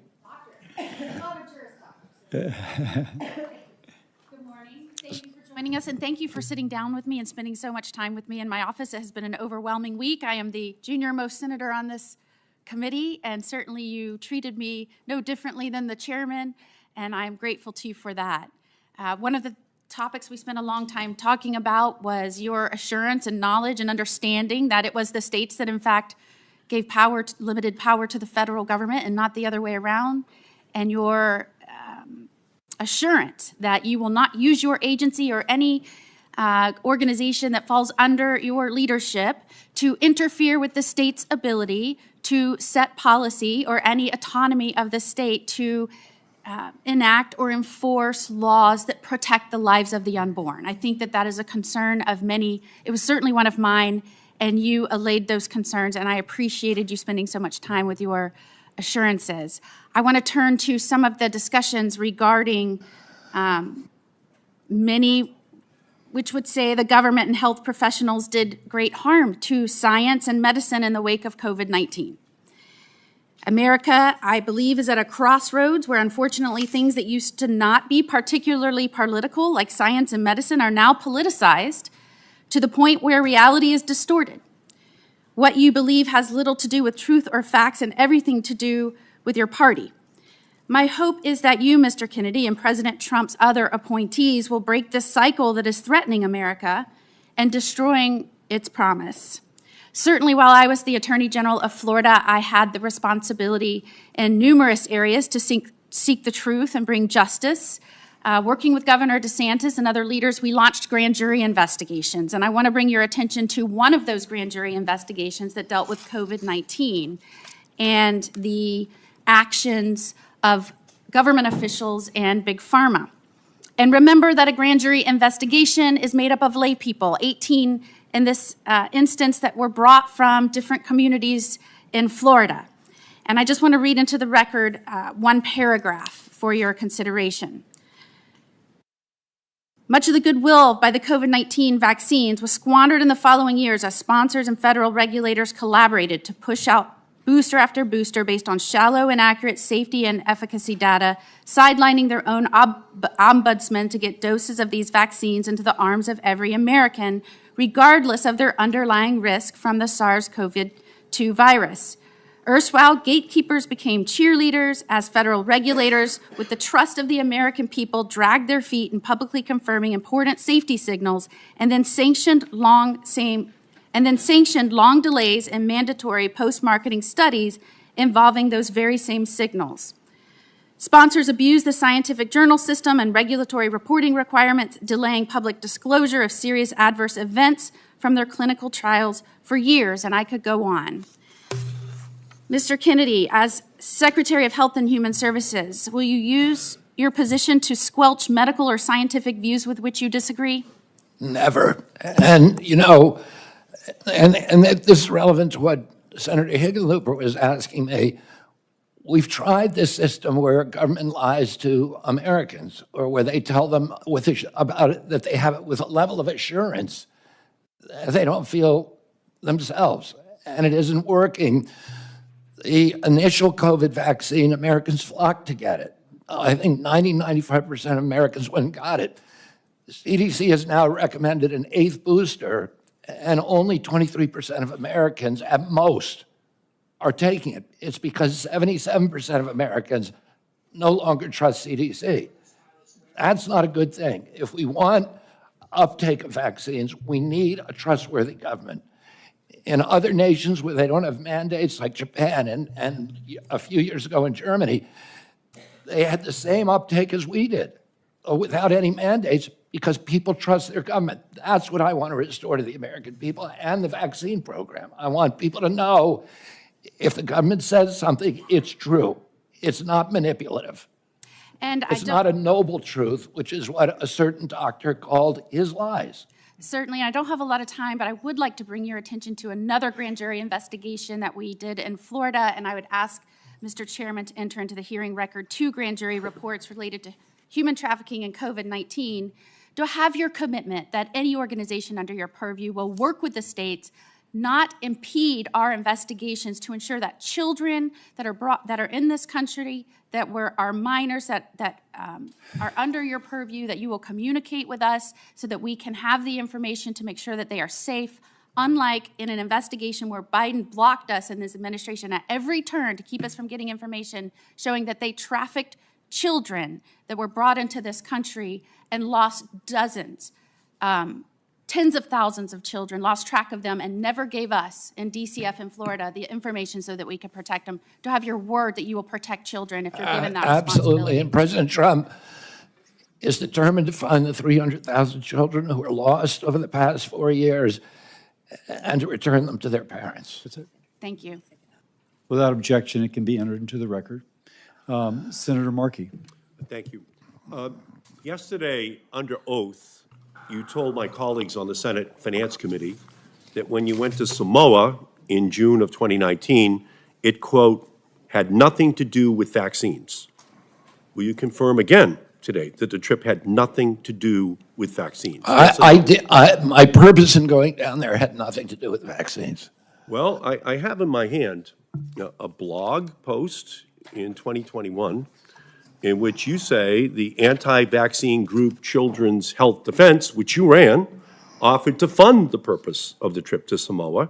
And in the same post, you state that the trip was ultimately arranged by an anti-vaccine activist. And during the trip, you met with an activist who later compared vaccine mandates to Nazi Germany. And during that trip, you also discussed vaccines with the Prime Minister and the Director General of Health of Samoa. The Director General of Health said you specifically discussed your views on vaccine safety fears. And with unanimous consent, I will submit those blog posts, Mr. Chairman, into the record. Without objection. Can I reply to that, Senator? I'm going to ask you again. I'll ask you again. Did the trip have nothing to do with vaccines, as you told my colleagues in Senate Finance Nothing to do with yesterday? vaccines. And if you want me to explain, I will. Did it have anything to do with vaccines? No, it did not. It did not. Well, My purpose in the trip was not to. I ended up having conversations with people, some of whom I never intended to meet. Well, again, an anti-vaxxer helped finance your trip. Well, you call them an anti-vaxxer. That's not what they would call themselves. They call themselves safe vaccine advocates. I went down there, a CHD, which was that group, offered $6 million to obtain a grant for $6 million to install to digitalize the health records of Samoa. Well, let me just go on. I want to medical informatics system. And that was the purpose of my trip, Senator. I got it. Thank you. So let me just follow through now, 2019. So now in October of 2019, the CDC declared a measles outbreak in Samoa. And in November, Samoa started a mass vaccination campaign to stop the outbreak. That same month, November of 2019, after 16 people had already died from the outbreak and Samoa was trying to respond to the crisis, you sent a letter to the Prime Minister of Samoa stating that, quote, "It is a regrettable possibility that these children are causalities of the vaccine." By unanimous consent, I will introduce that letter into the record. Without objection. So as Samoa was trying to contain the outbreak, you were saying that it was the fault of the vaccine rather than the absence of vaccinations that caused the outbreak in Samoa in the same year you visited Samoa. And I replied to that, Senator. Let me just finish. The death count in Samoa grew to 83. And ultimately, volunteers in New Zealand sent tiny coffins to help bury the dozens of children who died. And the Samoan Director General of Health later said, with his last name and the status attached to it, people will believe him. People will believe Robert Kennedy. And a New Zealand vaccinologist later said the impact of your role was devastating. So your name and your profile helped fuel a measles outbreak. You scared people from taking a vaccine. It slowed the public health response, and children died. You've taken no responsibility thus far. And if an outbreak occurs in the United States, I have no evidence that you would not use your role as secretary to spread dangerous misinformation. So that one incident, from my perspective, disqualifies you from holding any position in healthcare, much less the #1 health official in the United States. And 75 Nobel Prize winners in science have said very clearly that you should not be confirmed, that it would be dangerous for you to have And you should look at their conflicts, Senator. You should look at their conflicts of those individuals. Well, 75 and Nobel... you should look at who financed that letter. 75 Nobel Prize winners, and by the way, of a high percentage of the medical community in Boston, the health capital of the United States and the world, have said the same thing about your qualifications. They're saying to me they don't want tiny coffins as well. Neither do I. So that's the basis of my reservations about you, and the reason why I'm going to vote no on your candidacy, because I just think it's too dangerous to run the threat that that misinformation is spread in our country in the same way it was in Samoa. Senator Murkowski, and let me compliment Mullen and Murkowski. They've stayed here the entire conference, and they're not obligated to like the two of us, not that we wouldn't have otherwise. But Senator Murkowski, you please. Thank you, Mr. Chairman. And I think these are exactly the types of forums that we all need to be engaged in from start to finish, because Can you speak up, Senator Murkowski? There's been considerable discussion here about many issues, certainly a lot about vaccines. I care deeply about making sure that our vaccines are safe, the efficacy of them, the availability of them, how we disseminate them is particularly important in a very, very rural state like mine. You have experience there, you understand that. I am particularly attracted by the focus on chronic diseases. We know that if we can do a better job with chronic diseases, maybe some of the other things that we are susceptible to in the infectious diseases area, we're able to perhaps pull back a little bit on that. But our reality is, in order to make this country healthy again, it is a focus on everything. It is the prevention. It is the necessity of coming up with these life-saving vaccines that are going to be so critically important. It is personal care. It is food. It is exercise. It is all of the above. And we got to figure it out together. We do need to shake some things up, but we also need to give a level of confidence. And this is what I'm hearing from so many of my colleagues who have raised the issue of vaccines. We have made some considerable gains in my state of Alaska with vaccinating the many people in very rural areas where one disease outbreak can wipe out an entire village. We saw this in 1918 with the Spanish flu, and that's why everyone was rattled to the core. Villages were shut down entirely during COVID because of the fear of transmission. And so they're looking for these life-saving ways and means. And so when there is a lack of confidence, when there is a doubt, it's like, well, what do I do? And so we're pulling back then on, again, these areas where we can work to prevent some of these deadly diseases that we thought we had wiped out years ago. We have dramatically reduced diseases in my state like Hep A and B and meningitis. We're just now getting through a tough bout of whooping cough that came around to the state. Now there's a scare in the peninsula in Alaska about a measles outbreak. So we can't be going backwards with our vaccinations that will allow for this level of prevention and protection. So I'm asking you, you are clearly an influencer. You are clearly an influencer. You would not be in this position today. But you can see how your podium, your platform, your voice can influence so many. So I am asking you on the issue of vaccines specifically to please convey with a level of authority and science, but also with a level of conviction and free of conflict and free of political bias, that these are measures that we should be proud of as a country. Proud of as a country. Look to what President Trump was able to do with the COVID vaccine. It was extraordinary, and it did save lives. I need time for a question, so I'm asking you to focus on how you can use your position to provide for greater levels of confidence to the public when it comes to these life-saving areas. So I'm going to pivot to a question that you can answer. This relates... I can answer that one, too. No, I know, but I have 43 seconds, and no one has talked about our Native populations. When you look at our health statistics, whether it's Alaska Natives or whether it is American Indians, our health statistics in this country, you know very well, because we talked about them, are not where they need to be. And it's in all categories. It's infectious disease, it's tuberculosis, it's Hep C, it's mental health, it's depression, it's substance use, it's sexually transmitted diseases, it's hypertension, stroke. It is so deep, and it is so challenging, and it is so hard. You have received support from Native American tribes.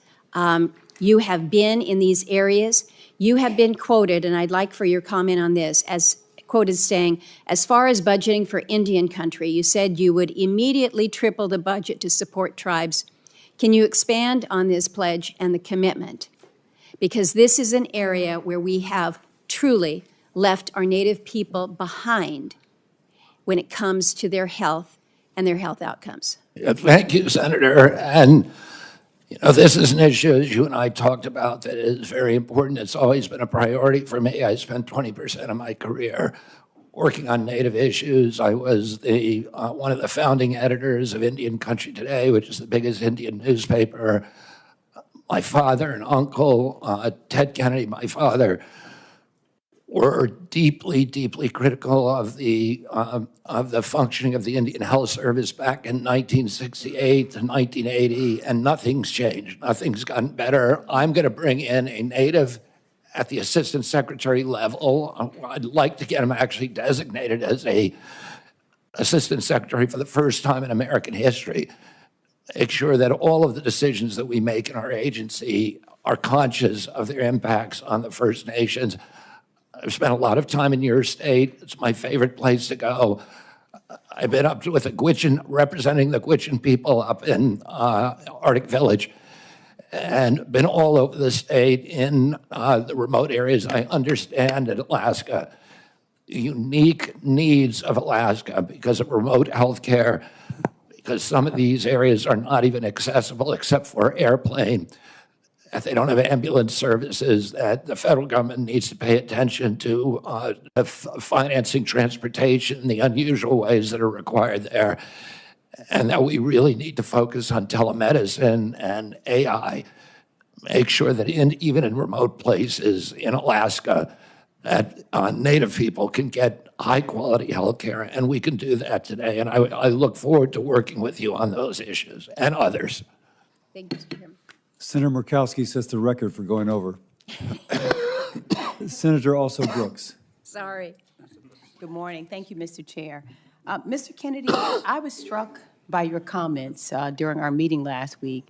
What? I was struck by your comments in our meeting last week where you made it abundantly clear to me that you intended to clean house of the professional scientists at the National Institutes of Health, which you know is headquartered in the state of Maryland and employs thousands of hardworking Marylanders. I, for the record, believe in scientists, and I believe in doctors, and I trust them over politicians without medical degrees. You talked about bad science and bad scientists, and in fact, you specifically said to me in response to my question that you intend to replace the bad scientist with the good scientist. And so I want to ask you, in your opinion, what makes a scientist or a doctor qualified to serve at the National Institutes of Health?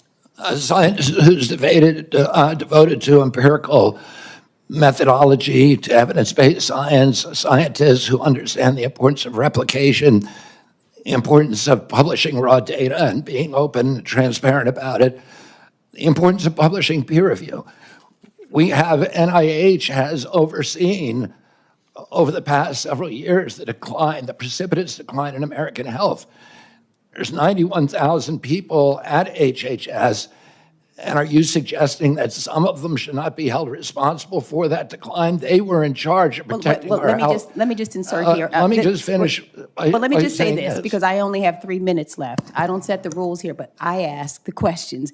And the question is really whether you intend, as you said, to substitute essentially your judgment for the judgment of these professional scientists and doctors. I'm not going to substitute my judgment for science. Of course, I'm not going to do that. What I'm going to do, listen, the New York Times just did an article last week talking about the fraud, the 20-year fraud, 800 fraudulent studies produced by NIH on amyloid plaques, and not allowing any other hypothesis about the cause of Alzheimer's to be explored. Well, how will you decide, Mr. Kennedy, which scientists are bad scientists? Are they the ones who disagree with you? The ones who are corrupt, the ones who have been doing science like the amyloid plaque studies that were fraudulent.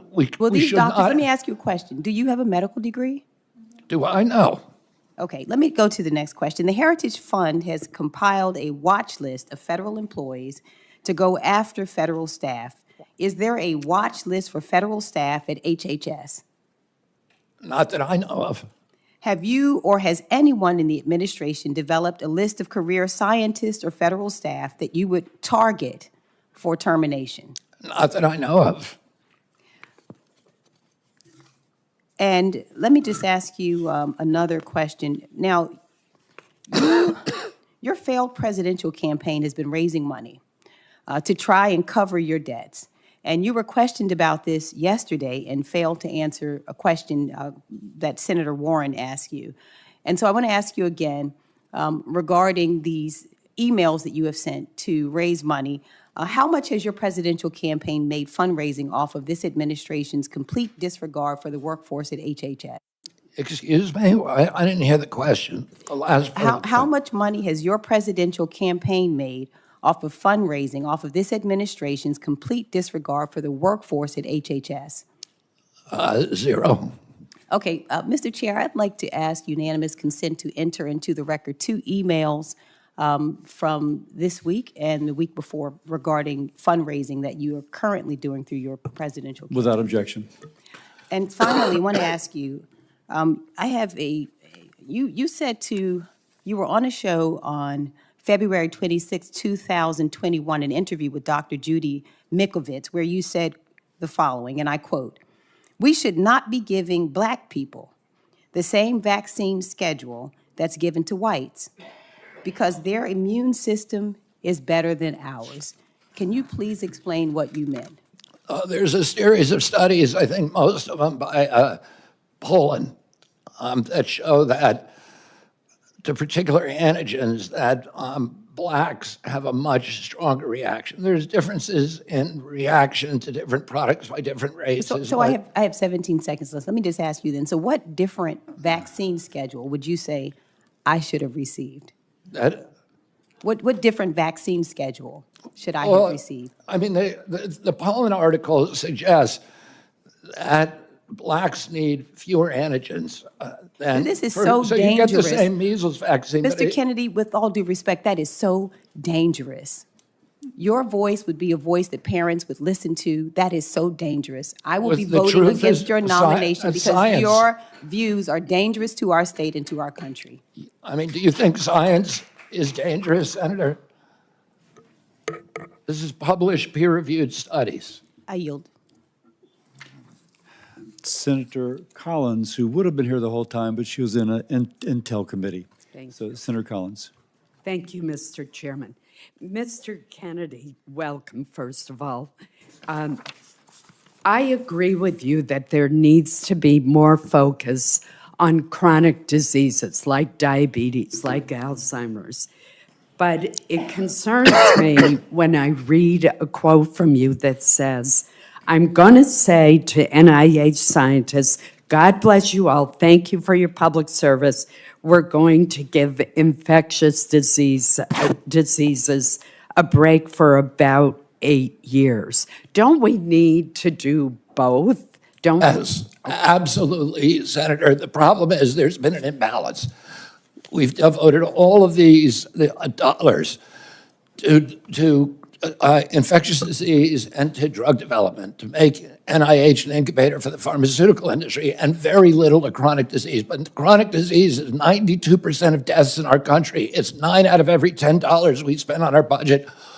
Why aren't we devoting at least equivalent studies to determining the etiology of our chronic disease? It just seems like common sense to me. I would point out that in many cases it's Congress rather than HHS who sets the funding levels for various diseases. But NIH decides, has panels that decide who gets funding, not Congress, Senator. I want to share with you a discussion that I had with a Maine pediatric nurse practitioner. She raised the concern that if people are discouraged from getting their children vaccinated, we will lose the herd immunity in a classroom. And that means that a child who may be immunosuppressed and cannot get a vaccine are at risk of being in a classroom with an unvaccinated child, and thus at risk of getting the infectious disease because we've lost the herd immunity. What would be your response to that? My response is that vaccine uptake for the COVID vaccine, for example, is down to 23%. And all vaccines are dropping, and they're doing that because people don't believe the government anymore. We need good science, and I'm going to bring that in. I'm going to restore trust, and that will restore vaccine uptake. Well, you're certainly correct about what happened with the COVID vaccine, but let me switch to the polio vaccine. Do you think that the polio vaccine is safe and effective? Yes, I do. And so would you seek to reduce its availability in any way? No, not at all. The state of Maine has seen a steady and disturbing increase in Lyme disease cases over the past decade. We talked a little bit about this in my office. In 2023, Maine had a record number of Lyme disease cases, nearly 3,000 reported cases. Fortunately, there is a promising vaccine trial for Lyme disease that is underway at Maine Health in Portland. Access to a Lyme disease would be a monumental step forward in reducing the burden of this disease, which can have lifelong effects. I've seen it in members of my own family. As HHS Secretary have confirmed, what influence would you exercise over new vaccine approvals, such as one for Lyme disease? Senator, you and I have talked about this issue. I've had Lyme disease. I lived in the epicenter of Lyme disease. Every member of my family my immediate family has had Lyme disease. I had a son whose face was paralyzed for a year. I have a son today who has been suffering with devastating effects from Lyme disease for 2 years. There's nobody who will fight harder to find a vaccine or a treatment for Lyme disease than me. I very much appreciate that assurance, and I'm sorry that your own family has been so adversely affected. In Maine, we have a lot of people who work outside and work in the woods, and ticks are everywhere. So this is a very important issue to me. Thank you. And to me too, Senator. Let me, we're almost to the end. Let me acknowledge Senator Moody has also been here the whole time. And so thank you, Senator Moody. Yeah, well, just incredible diligence. Thank you. Both Senator Sanders and I will have a couple questions, and then we'll each have a closing statement, and then your long national nightmare will be over. So anyway, first, a couple more of commit-type questions. If you are confirmed, do you commit that you will not work to impound, divert, or otherwise reduce any funding appropriated by Congress for the purpose of vaccination programs? Yes. And do you commit that you will not impose new grant conditions outside of congressional direction for state, local, or global entities that in any way limits, restricts, or rescinds access to vaccines or vaccine promotion programs? Yes. And then this is the nice thing about listening to all of this. Let me ask this. I've been impressed. One, you've handled yourself very well. I've been impressed that on many things you are familiar with recent medical data. But on other things, you haven't been. So let me bring up two things which are very pertinent now. While sitting here, I went up to look at the medical literature on these issues. And here's a title, Why Parents Say No to Having Their Children Vaccinated Against Measles, a systemic review of the social determinants of parental perceptions on MMR vaccine hesitancy. And they found that fear of autism is a major driver for vaccine hesitancy among those with a college education or higher, influenced by internet social media narratives over physician-based vaccine information. I'll go back to something I said earlier. You got to follow it, man. There's a lot of people that look to you for, do I get vaccinated or not? People that I kind of know.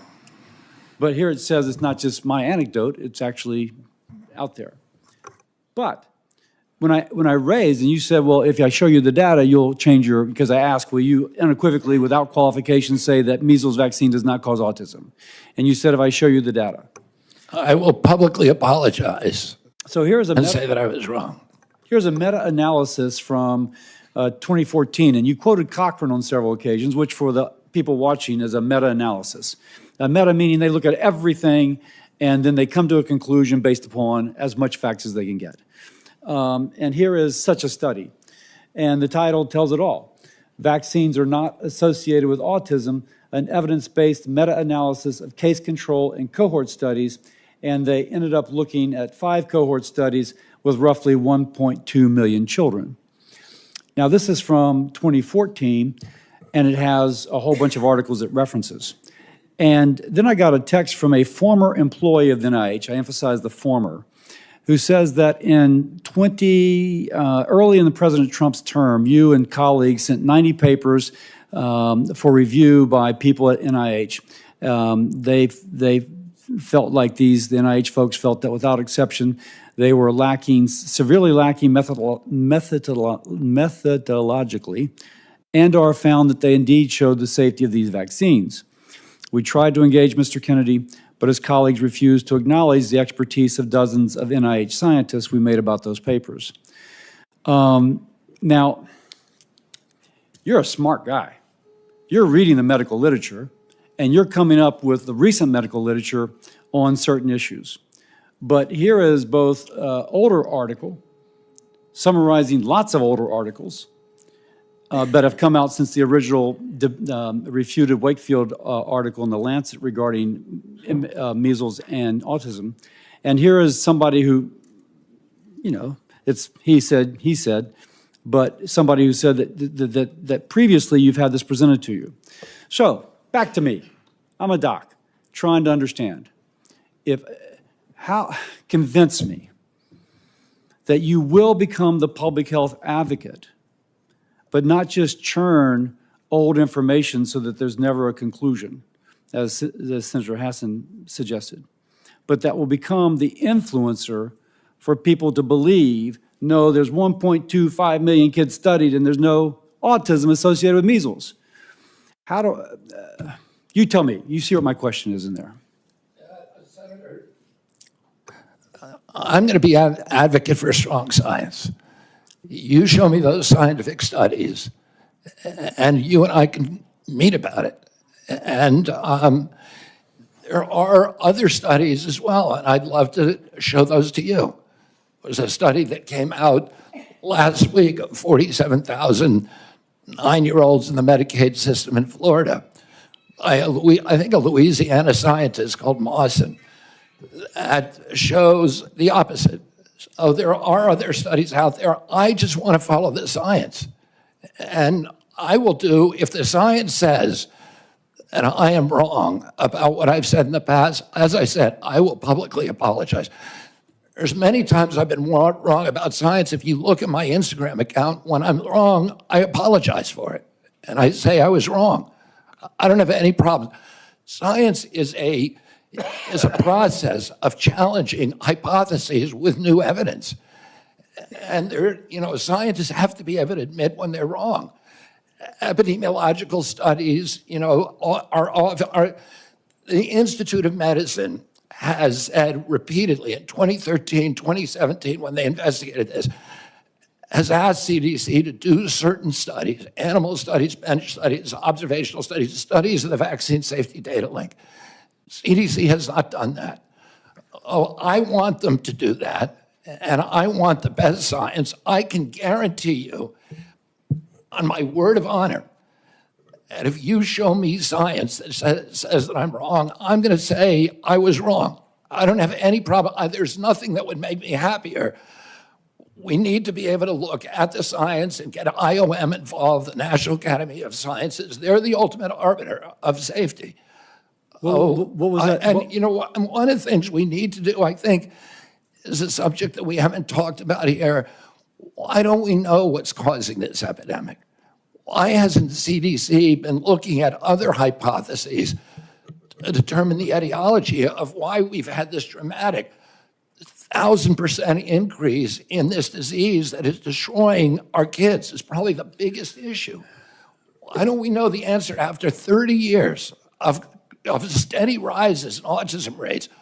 Why don't we know the answer to that? We should know the answer. The, what was that? What was that last article? Did you mention? That article is by Mawson, M-A-W-S-O-N. And it's regarding measles and what? No, it looks at the entire schedule and it says it's a study of 9-year-old boys, 47,000 9-year-old boys from the Florida healthcare data. Okay, let me, Senator Sanders. Thank you. And I find myself in the unusual and uncomfortable position of having to agree with Senator Cassidy's line of questioning. Mr. Kennedy, in an interview in July 2023, you stated, quote, "I do believe autism does come from vaccines." And you have, the end of quote, and you have praised a gentleman named Andrew Wakefield for his research. What studies, you talk about the need to be science-based, to get our information, good information to make decisions. What studies have you utilized to come to the conclusion that vaccines cause autism? I'm happy to sit down with you. No, please, just answer me that. I mean, look at the Mawson study, Senator. The what? Yeah. Mawson, just look at that study. Yeah, I will, and that was published. But I don't want to, I wouldn't rest on a single study. Right. And all studies can be Okay, don't mean to be rude, I don't have a lot of time. Just saying You would not be, I just heard you say you could not be happier if you were proved wrong. Mr. Chairman, I asked to put into the record 16 studies done by scientists and doctors all over the world saying that vaccines do not cause autism. Are you happy with that objection? Look at the IOM assessment of those 16 studies, Senator. The IOM has assessed them. But listen, let me get to one. Don't have a lot of time. I apologize. I'm happy to talk to you at another time. Don't have a lot of time. Let's talk about COVID. And I just want clarity on the issue. And again, I apologize. You have to be brief. We don't have a lot of time. Scientists have estimated that the COVID vaccine saved 3 million lives. President Trump said the COVID vaccine was, quote, one of the great miracles of the ages, end quote. You have said the COVID vaccine was the deadliest vaccine ever made, end of quote. Was the COVID vaccine the deadliest vaccine ever made? The reason I said that, Senator Sanders, is because there were more reports on the VAERS system, on the Vaccine Adverse Event Reporting System, which is the only surveillance system, that and VSafe. And there were more reports of injuries and deaths than any other, than all other vaccines combined. But was it the scientists said it saved 3 million According lives? to VAERS. I don't know, because we don't have a good surveillance system. So nobody you can answer disagree that with the question. scientific community that... Oh, I'm agnostic because we don't have the science to make that determination. Really? Okay. Prescription drug prices in America, as you know. And by the way, I think President Trump did an extraordinary job on Warp Speed because he wasn't just focusing on that one intervention. He was focusing on Called it a miracle, but you have cast doubts on its efficacy. All right. Prescription drugs. We're going to make America healthy.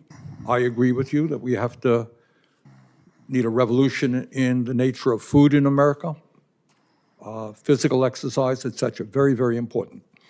But there are people who are going to get sick, and they have to go to the doctor and find out why. 1 out of 4 Americans today cannot afford the prescription drugs their doctors prescribe because we pay by far the highest prices in the world for prescription drugs. We made some progress under the Biden administration of negotiating prescription drug prices with pharma. First time that's ever happened. Now, yesterday you told me that the White House was going to issue something affirming their support for continuing those Medicare negotiations. Turned out not to be quite accurate. They came up with some bland statement, could have been written by pharma. Very specific questions. Do you believe and will you insist that Medicare continue to negotiate prices with the pharmaceutical industry so we can substantially lower prescription drug costs in America? President Trump has made it very clear to me that he wants to negotiate prices. Negotiate is a big word, Bobby. It's a big word. It's the word you just used, Senator. Yeah, but But no, I use defend a particular law. Will you defend the law in the Inflation Reduction Act, which already is negotiating prescription drug prices? President Trump wants us to negotiate drug price. He wants to But you're lower not- drug prices. So you're not telling me that you will defend the law that we passed, which has already had significant success? Well, Congress, look, I'm going to comply with the law, Senator. Congress passed the law. I'm swearing an oath to the Constitution. I'm going to comply You're with the going to have a laws. significant influence on healthcare policy if you are. And I'm going to confirmed. comply with the laws. Let me just say this in conclusion, Chairman Cassidy. President Trump and Mr. Kennedy are quite right when they say that our system is broken. They're right. Our economic system today is broken. 3 people own more wealth than the bottom half of American society. Wages have been stagnant for American workers for 50 years. The economy is broken. You know what? Our political system is broken and corrupt. You have a handful of billionaires in both political parties who contribute huge amounts of money to elect candidates in this room throughout the United States Congress. That is a broken political system and a real threat to democracy. Our healthcare system is broken. And it's broken for some of the reasons that Mr. Kennedy indicated. We have not paid attention to the fact that we have massive amounts of chronic disease. We have not answered the question why in the richest country in the history of the world, our life expectancy is lower than it is in countries far poorer than we are. So I think in many ways, President Trump and Mr. Kennedy have asked some of the right questions. Problem is their answers will only make a bad situation worse. So let me ask Mr. Kennedy again. If we want to make America healthy, will you assure the American people that you will fight to do what every other major country on earth does, guarantee health care to every single American? I'm going to make America healthier than other countries in the world right now. Will you guarantee do what every other major country does? That's a simple question. And by the way, Bernie, the problem of corruption is not just in the federal agencies, it's in Congress too. Almost all the members of this panel are accepting, including yourself, are accepting millions of dollars from the pharmaceutical industry. Oh, no, and protecting their interests. Oh, I thought that would come. No. I ran for president like you. I got millions and millions of contributions. They did not come from the executives, not one nickel of PAC money from the pharmaceutical industry. They came from workers. In 2020, you were the single largest because I had receiver of pharmaceutical money. Contributions from workers all over this country. Workers, you were the not a nickel from corporate Bernie, tax. you were the single largest acceptor of pharmaceutical dollars. No, from workers in the industry. 1.5 million. Yeah, out of 200 million. All right, but you have not answered, last question. You have not answered my question. Mr. Chairman, we're 3 minutes over. How do we We're- make America healthy if you don't guarantee health Chairman, care we're to all literally people? 3 minutes over here now. Well, so are other How long people. does it keep going? At some time, you're just battering the witness, Not Bernie. battering the witnesses. I'm Yes, trying you to get are. an answer. And you're getting upset at him. You're going at him just like anybody else would. We'll come to order. Bernie, he's going over.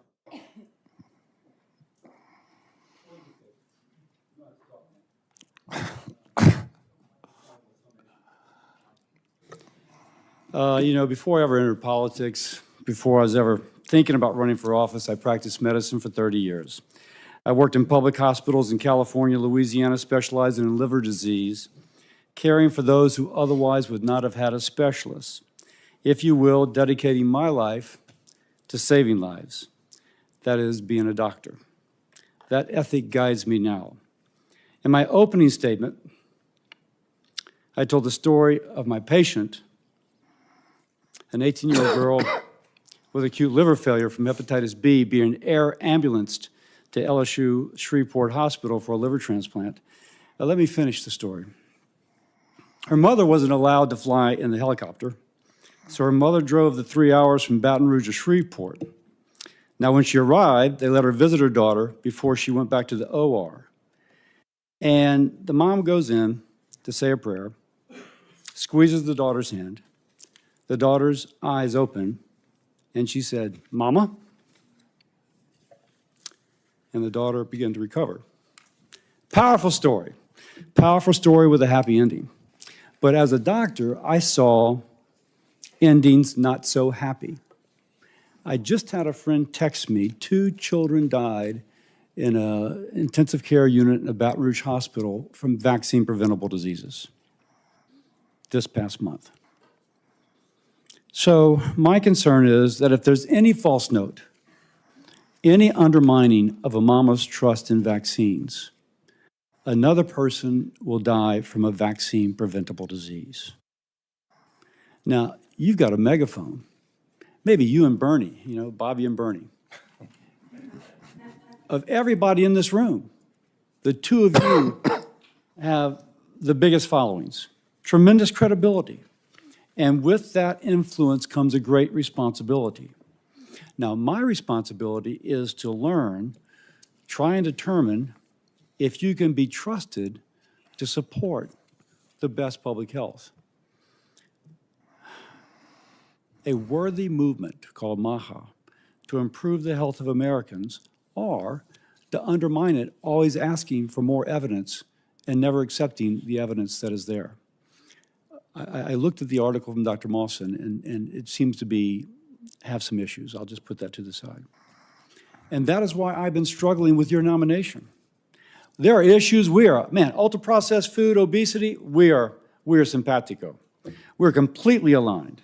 And as someone who has discussed immunizations with thousands of people, I understand that mothers want reassurance that the vaccine their child is receiving is necessary, safe, and effective.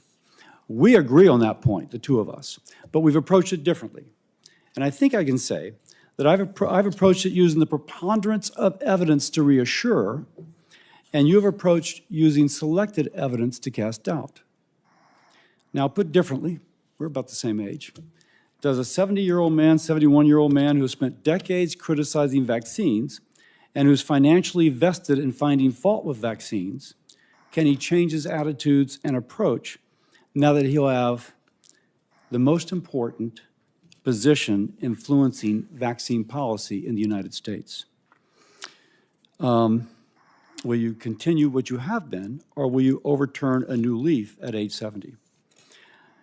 I recognize, man, if you come out unequivocally, vaccines are safe, it does not cause autism, that would have an incredible impact. That's your power. So what's it going to be? Will it be using the credibility to support lots of articles, or will it be using credibility to undermine? And I got to figure that out for my vote. You have the power to help rebuild, to help public health institutions re-earn the trust of the American people. Now, let's be political. I'm a Republican. I represent the amazing state of Louisiana. And as a patriotic American, I want President Trump's policies to succeed in making America and Americans more secure, more prosperous, healthier. But if there's someone that is not vaccinated because of policies or attitudes you bring to the department, and there's another 18-year-old who dies of a vaccine-preventable disease, helicoptered away, God forbid dies, it'll be blown up in the press. The greatest tragedy will be her death, but I can also tell you an associated tragedy that will cast a shadow over President Trump's legacy, which I want to be the absolute best legacy it can be. So that's my dilemma, man. And you may be hearing from me over the weekend. You may be hearing from me over the weekend. I once again thank you for your time, and I yield to my ranking member. Thank you, Mr. Chairman, and thank you very much for your job today in conducting this very, very important hearing. Let me reiterate my concerns. Every person on this panel, and I would hope everybody in America, wants to make us the healthiest country on earth. And I applaud Mr. Kennedy for raising the issues and talking about some very important truths.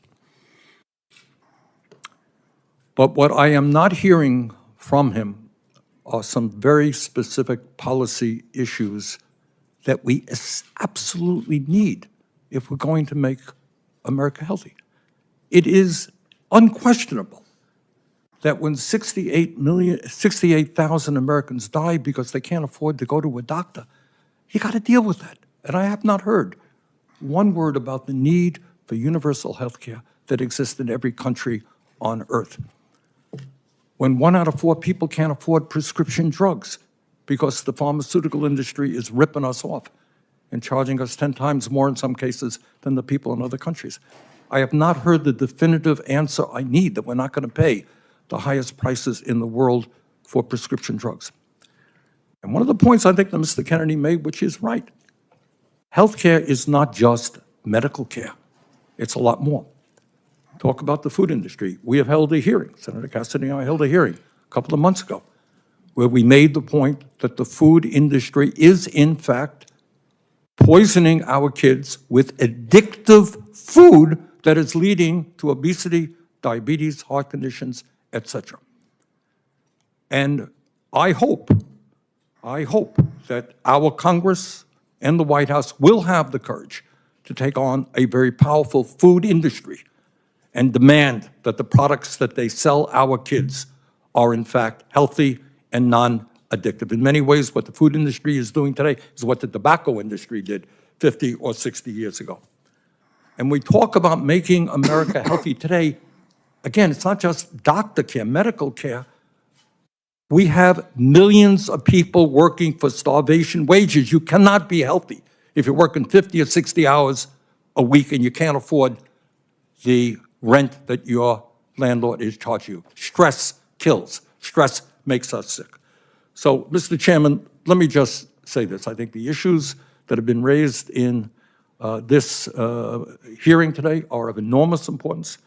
I look forward to working with you and other members of this committee to make sure that we develop the policies that have the courage to take on very powerful and wealthy special interests. So, in fact, that we can make America healthy. Thank you. This concludes our hearing. For any senators who wish to ask additional questions, questions for the record will be due tomorrow on Friday, January 31st at 5 p.m.